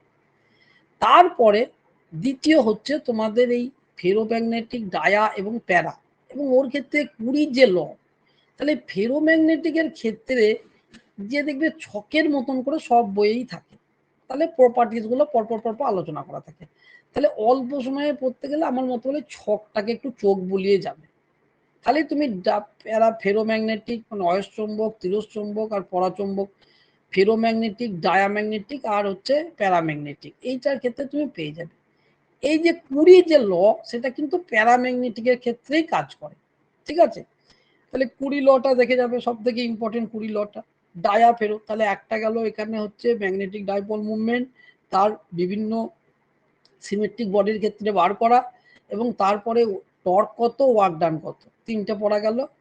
এই তোমার হচ্ছে ম্যাগনেটিক মুভমেন্ট সংক্রান্ত। তারপরে আসছে 3 রকম যে ম্যাগনেটিক পদার্থ হয়, ফেরো, প্যারা, ডায়া, তাদের একবারে যদি কিছু ডিটেলস না পড়তে পারো ছকটা কমসে কম করে যাবে, সেটা হয়ে গেল। তারপরে হচ্ছে এই যে আর্থ ম্যাগনেট নিয়ে কোশ্চেন কম দেয়, কিন্তু আর্থ ম্যাগনেটের অ্যাঙ্গেল অফ ডিপ দিয়ে একটা হরাইজেন্টাল আর একটা হচ্ছে ভার্টিক্যাল, এই যে দুটো উপাংশ, আর তার সঙ্গে ম্যাগনেটিক ইন্টেন্সিটি, এই দুটো কিন্তু একটু ভালো করে দেখে যাবে। হরাইজেন্টালের সঙ্গে কস থিটা, ভার্টিক্যালের সঙ্গে হচ্ছে আই সাইন থিটা। এই যে ফর্মুলা একবার গোটা 2-3টে অঙ্কই ওইখানে করে দিয়েছে, ওই 3টেই দেখে যাবে। ওই যে তোমাদের নোটে যে 3টে আমি অঙ্ক করা আছে, মানে উচ্চ মাধ্যমিক বই থেকে নিয়ে, ওই 3টেই দেখবে, তার বেশি দেখা দরকার নাই। যদি কোশ্চেন দেয় ওই 3টে থেকেই দেবে, হয়তো নিউমেরিক সংখ্যা আলাদা হতে পারে। শুধু ভার্টিক্যাল আর হরাইজেন্টাল কম্পোনেন্টগুলি ম্যাগনেটিক ইন্টেন্সিটির সঙ্গে কিরকম ভাবে সম্পর্ক যুক্ত। তাহলে একটা কোশ্চেন তো মিনিমাম একটা জায়গায় দুটো কোশ্চেন এখানে ম্যাগনেটিজম থাকবে। তারপরে আসছে কুলম্বের সূত্র, মানে ইলেকট্রোস্ট্যাটিক্স ঢুকে গেল। ইলেকট্রোস্ট্যাটিক্স এর থেকেও মিনিমাম দুটো কোশ্চেন আসবে। তাহলে ইলেকট্রোস্ট্যাটিক্স পড়তে গেলে প্রথমেই পড়েছিলাম সারফেস চার্জ ডেন্সিটি। এই সারফেস চার্জ ডেন্সিটি যেহেতু ব্যাসার্ধের সঙ্গে সমানুপাতিক, তাহলে আমি বলেছি যে সমস্ত রাশিগুলো ব্যাসার্ধের ফাংশন সেগুলোর ক্ষেত্রেও একই প্রবলেম, যে একটা চার্জ যুক্ত ভেঙে অনেক কটাতে পরিণত হলো, বা গোলাকার আর কি স্পেয়ার হয়ে যাচ্ছে, জলেরই বলবে তোমাকে বেশিরভাগ ক্ষেত্রে, বা অনেক কটা যুক্ত হয়েছে, তাহলে এই চার্জ ডেন্সিটি কিরকম সম্পর্ক। তাহলে এক্ষেত্রে বেশিরভাগ করতে গেলে আমাদের যেখানে ভুল হয়, যখন ছোট ছোট জলের বিন্দু চার্জ নিয়ে যখন একটা বড়তে পরিণত হয়ে যায়, তখন আমরা কি করি, চার্জ যেহেতু স্কেলার রাশি, তাহলে ওপরে চার্জ বা এরিয়া করতে গিয়ে এই চার্জটা যে দুটো যোগ হবে বা চারটে যোগ হবে সেইটা ভুলে না গিয়ে শুধুমাত্র কিউ লিখে দিই। এই ভুলটা যেন করো না, এই জায়গাটা কেয়ারফুলি করবে। যদি তোমাকে বলে 4টে জলের বিন্দু যুক্ত হয়ে গিয়ে একটা বড়তে পরিণত হয়েছে, তাহলে এই বড়টা চার্জ হচ্ছে কিন্তু 8টা ছোট চার্জের যোগফল, মানে এই বা 8টার গুণফল, 8টা যোগ করলে এইটা 8 কিউ পাবো। এইটাকে আমরা বেশিরভাগ করতে গিয়ে শুধু 8টা সামনে লেগে শুধু কিউ করে দেয়। তাহলে এটা আসবে সারফেস চান্সের যদি কোশ্চেন যদি দেয় প্রথম থেকে দেবে। এবং কুলম্বের সূত্র থেকে তো কোশ্চেন দেওয়ার চান্স কম, এখানে কোশ্চেন তোমাকে দেবে পোটেনশিয়াল আর ইন্টেন্সিটি, ইলেকট্রিক ফিল্ড, এদের ডিফারেন্সিয়াল ইকুয়েশনটাকে ভালো করে রাখবে। ডিফারেন্সিয়াল ইকুয়েশনটাকে সব থেকে ভালো করে মনে রাখবে। ইন্টেন্সিটি বার করা, পোটেনশিয়াল বার করা, এবার এগুলো আমি সবই করানো আছে। এই পোটেনশিয়াল আর ইন্টেন্সিটির মধ্যে পোটেনশিয়াল বার করা সোজা, যেহেতু পোটেনশিয়াল স্কেলার আছে, কিন্তু ইন্টেন্সিটি বার করা একটু কঠিন হয়ে যায়, যেহেতু ভেক্টর আছে তাদের দিক দিকের ব্যাপারগুলো থাকে। হলো, তারপরেই পোটেনশিয়ালের ক্ষেত্রে সব থেকে বেশি গুরুত্ব দেবে যে ইকুই পোটেনশিয়াল সারফেসের ক্ষেত্রে। ইকুই পোটেনশিয়াল সারফেস মানে যে সারফেসের কোনো বিন্দুগুলোর সমস্ত বিন্দুগুলোর মধ্যে পোটেনশিয়ালটা সমান পরিমাণ। এবার পোটেনশিয়াল সমান হলে কি হয়, কৃতকার্য কিন্তু আর হয় না, কৃতকার্য করতে না, কারণ কৃতকার্য মানে আমরা এটা জানি। তাহলে এই দুটো সমান হয়ে গেলে তাহলে কিউ গণিত 0, তাহলে এটা একটা ইকুইপোটেনশিয়াল সারফেসের একটা কিন্তু প্রপার্টির মধ্যে পড়ে। যদি থিওরি কোশ্চেন দেয় তাহলে কিন্তু ইকুইপোটেনশিয়াল সারফেস থেকে দেওয়ার চান্স বেশি।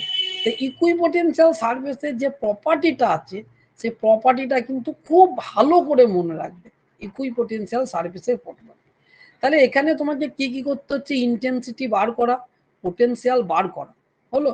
এবার এই পোটেনশিয়াল ইন্টেন্সিটি বার করতে গিয়ে একটা কোষ, এবং এই পোটেনশিয়াল ইন্টেন্সিটি এরাও কিন্তু যেহেতু ব্যাসার্ধের সঙ্গে সম্পর্কযুক্ত, বিশেষ করে পোটেনশিয়াল যেহেতু স্কেলার রাশি, তাহলে এর ক্ষেত্রেও সেই জলের বিন্দু ভেঙে ছোট ছোট, বড়র ক্ষেত্রে ছোট, ছোটগুলো যুক্ত হয়ে বড়, এই যে প্রবলেমটা আছে সেই প্রবলেমটা গুরুত্ব দেবে। আর একটা হচ্ছে যে পোটেনশিয়ালের ওই যে বললাম ইকুইপোটেনশিয়াল সার্ভিসে, আর একটা দেখবে, এটা যদি 11-12 চান্স দেওয়ার বেশি, তোমাদের নোটেও করে দেওয়া আছে যে চার্জগুলোকে সাজানো আছে একটা অর্ডারে, যে 1 দূরত্ব, তারপর 2 দূরত্ব, তারপর এরকম কত ইনফিনিটিভ দূরত্ব গিয়েছে, একটা অঙ্কটা করাই আছে। সেক্ষেত্রে এইটা ইলেকট্রিক ফিল্ড এই শূন্যতে 0 বিন্দুতে কত হবে এই চার্জগুলোর জন্য, এই চার্জ ডিস্ট্রিবিউশনের জন্য, আর পোটেনশিয়াল কত হবে, মানে ইলেকট্রোস্ট্যাটিক্সের দুটোই জিনিস, সেটা হচ্ছে ইলেকট্রিক ফিল্ড আর পোটেনশিয়াল, এবং এদের মধ্যে যে তোমার ডিফারেন্সিয়াল সম্পর্ক ডিভি মাইনাস ডিএস, এটাও ইম্পর্টেন্ট। এই গেল। এরপরে আমরা চলে যাচ্ছি কারেন্ট ইলেকট্রিসিটি। এখন কারেন্ট ইলেকট্রিসিটিকে যদি আমরা দেখি, তাহলে প্রথমেই আমাদের পড়া হচ্ছে একদম বেসিক কারেন্ট ইলেকট্রিসিটি। সেক্ষেত্রে রোধ কি, রোধের যে সম্পর্ক, মানে মাধ্যমিকে আজকেই পড়িয়ে এলাম, তাহলে এই যে আর সমান রো এল বাই, এটা কিন্তু নেগলেক্ট করা যাবে না।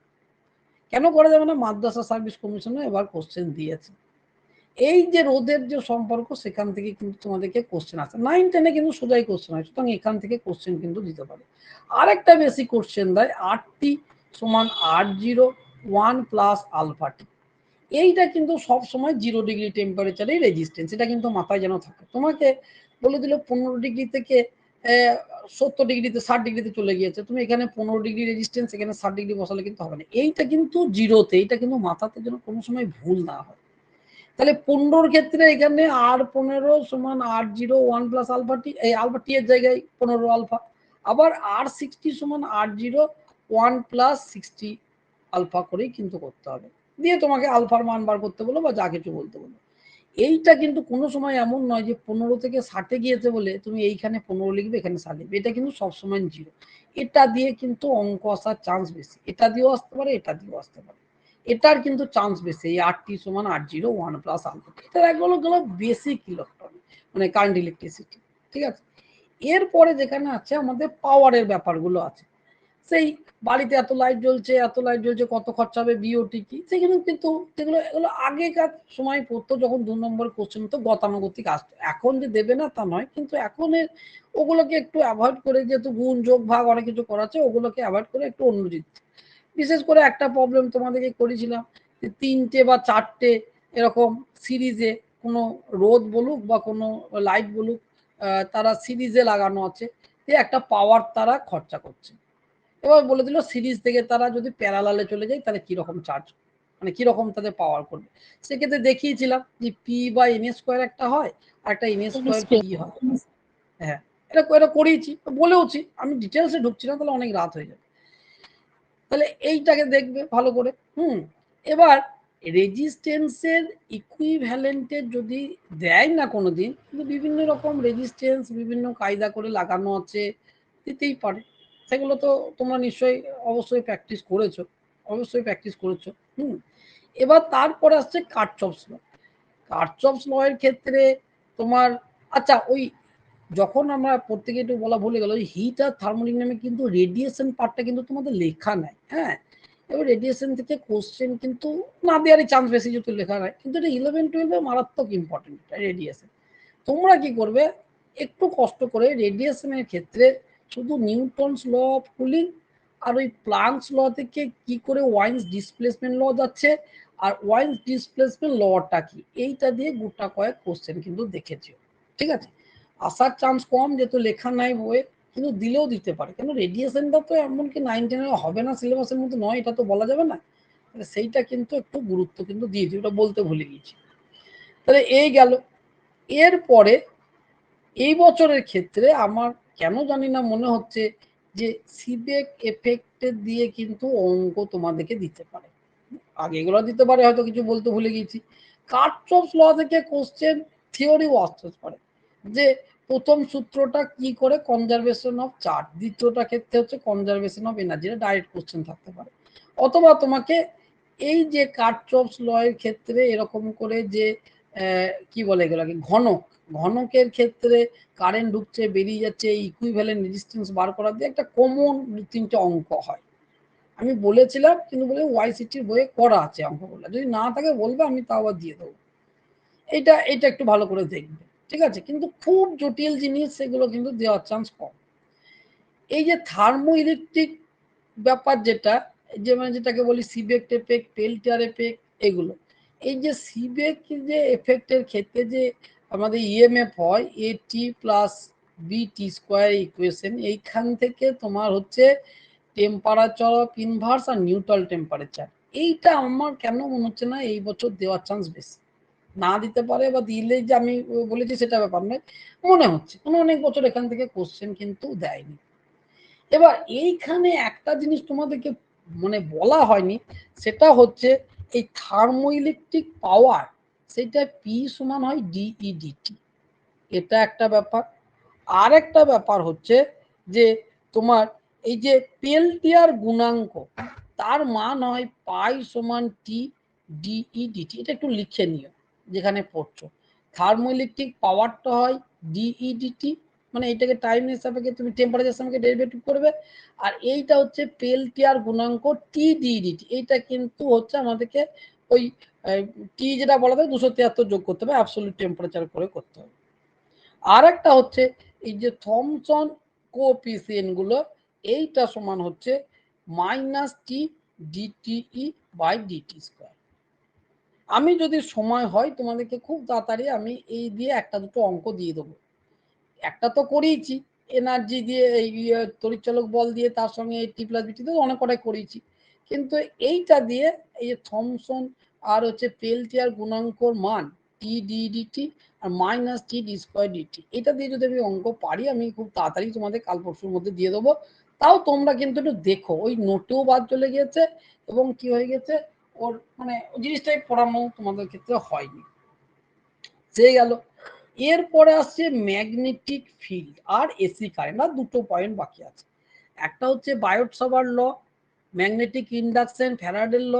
এই জায়গা থেকে কিন্তু একটা কোশ্চেন আসবে, রিসেন্ট এক সপ্তাহ আগেই তোমাদেরকে পড়িয়েছি, ডিটেলস পড়িয়েছি ওখানে। ওই ম্যাগনেটিক ফিল্ড বার করা বিভিন্ন যে ব্যাপারগুলো আছে সেইগুলো তোমাদের 11-12 যারা করছো তাদেরকে আমি নোটটা দিয়ে দিয়েছি, তারা এগুলো করবে, তোমাদের ক্ষেত্রে এত কঠিন দেবে না। যারা চিত্র দিয়ে দিল, যদি দিয়ে দেয় আমার কিছু করে না, কিন্তু দেওয়ার চান্স কম। দিয়ে বলে দিল এইখানে কত কারেন্ট যাচ্ছে, এখানে কারেন্ট যাচ্ছে, এইখানে কত ম্যাগনেটিক ছবি দিয়ে বলে এইখানে বলে ম্যাগনেটিক ফিল্ড হবে। তাহলে এগুলো হচ্ছে বায়োট-সাভার্ট লয়ের যে বিভিন্ন সার্কুলার কয়েল, স্টেট ওয়্যার, এগুলো যে বার করেছি তার অ্যাপ্লিকেশন করে, এটা স্টেট ওয়ারের ক্ষেত্রে এই দুটো ব্যবহার করতে হবে, এইটা সেমি সার্কেলের ক্ষেত্রে করতে হবে, তারপর এটা করতে হবে।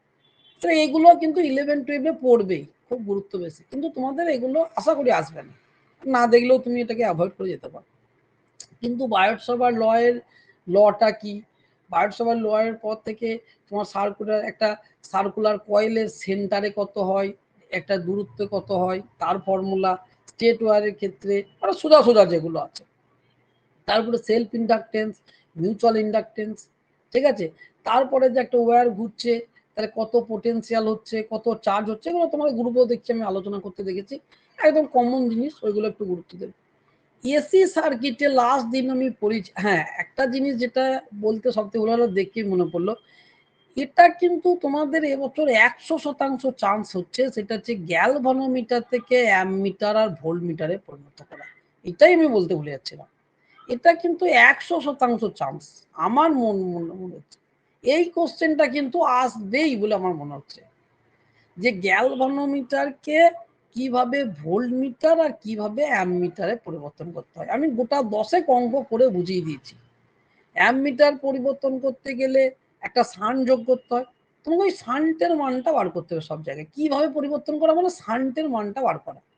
আর ভোল্টমিটার করতে গেলে আরেকটা রেজিস্ট্যান্স মানে সিরিজে লাগাতে হয়। তাহলে ভোল্টমিটারটা অনেক সোজা হয়ে গেল, কিন্তু অ্যামমিটারটা একটু কঠিন, তাই জন্য অ্যামমিটারটাই তোমাদের ক্ষেত্রে দেওয়া বেশি।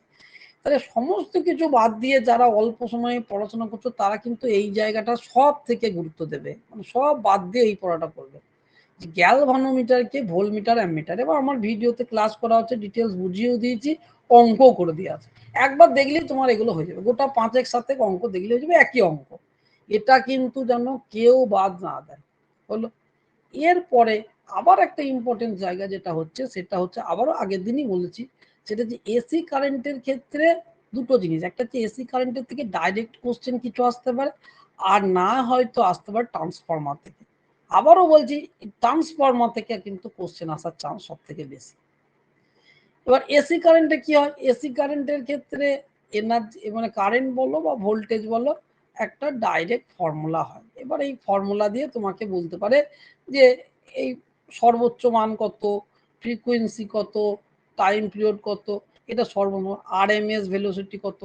কিন্তু এই আরএমএস ভেলোসিটিটা বার করা বিভিন্ন ক্ষেত্রে কিরকম, সে আগের দিনও বলেছি যে তোমাকে এ sine omega t plus B কস ওমেগা টি আকারে দিয়ে দেবে, একবারে এত সোজা কিন্তু দেবে না, দিয়ে তোমাকে বলবে আরএমএস ভেলোসিটিটা কত।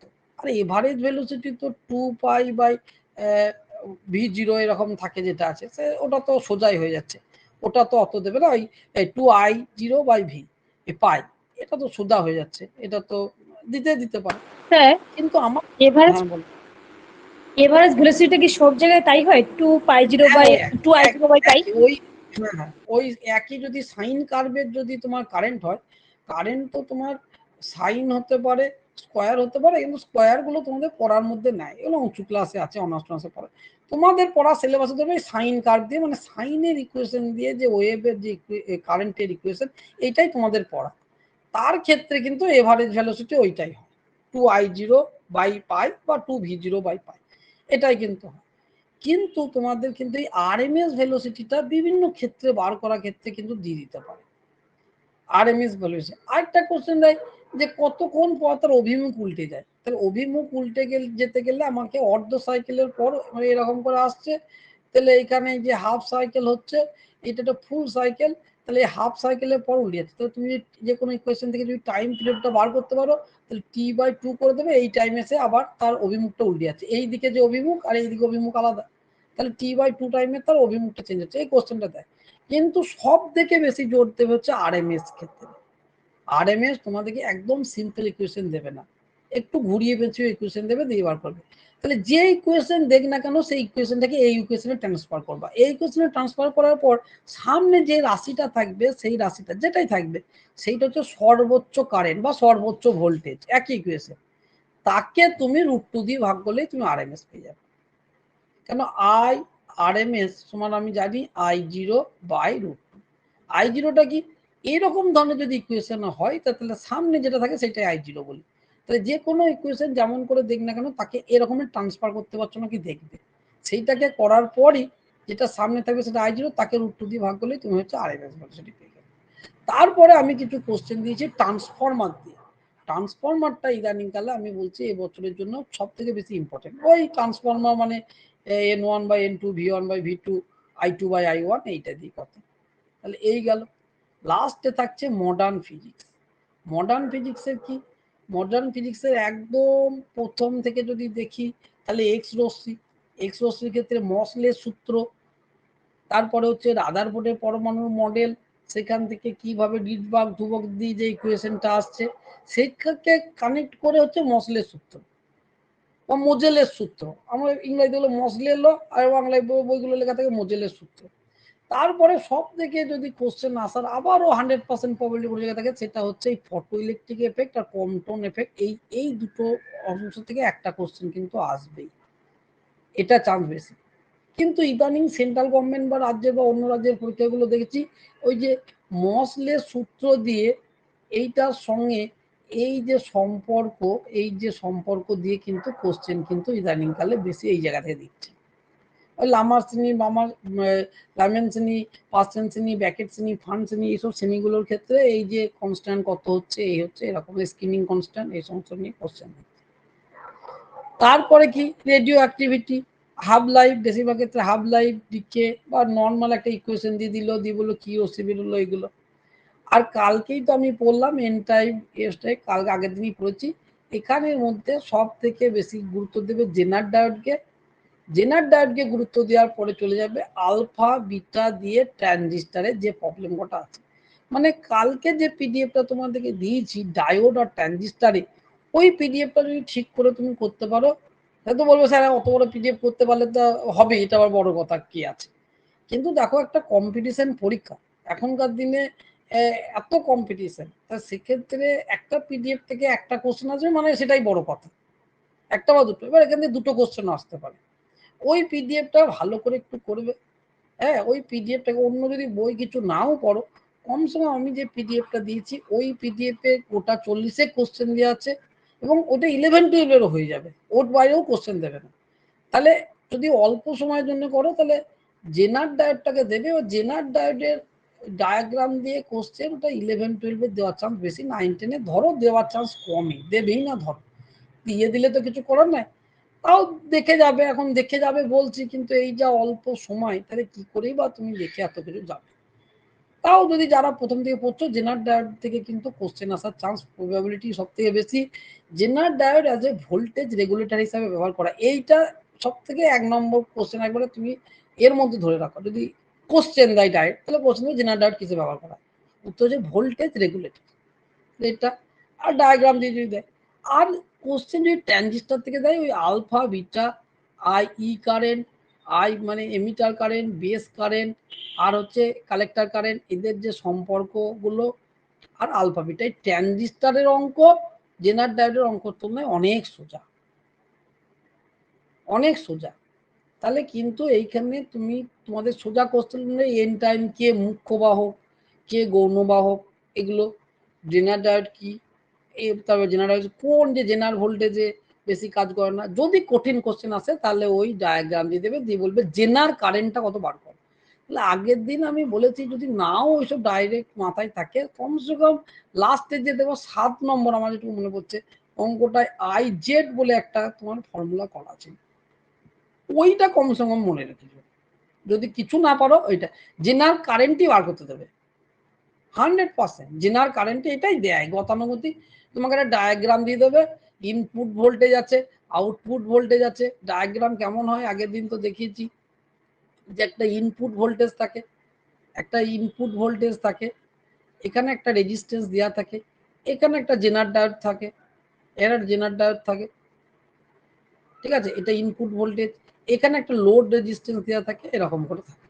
তাহলে এইটা হচ্ছে ইনপুট ভোল্টেজ, এইটা হচ্ছে আউটপুট ভোল্টেজ, এইটা হচ্ছে জেনার ভোল্টেজ ভিজেড। এই ভিজেড আর ভি আউটপুট একই জিনিস, যাহাই ভিজেড তাহাই ভি। এখন এইখানে এটা যদি আর রেজিস্ট্যান্স, এটা হচ্ছে লোড রেজিস্ট্যান্স এল, তাহলে এর মধ্যে দিয়ে আই আর পরিমাণ কারেন্ট যাবে, এই আই এল পরিমাণ কারেন্ট যাবে। তাহলে এইখানটা এসে কারেন্ট দুভাগ ভাগ হয়েছে, যে আই আরটা দুভাগে ভাগ হয়ে যাচ্ছে, একটা আই এল যাচ্ছে, একটা হচ্ছে আই জেড যাচ্ছে।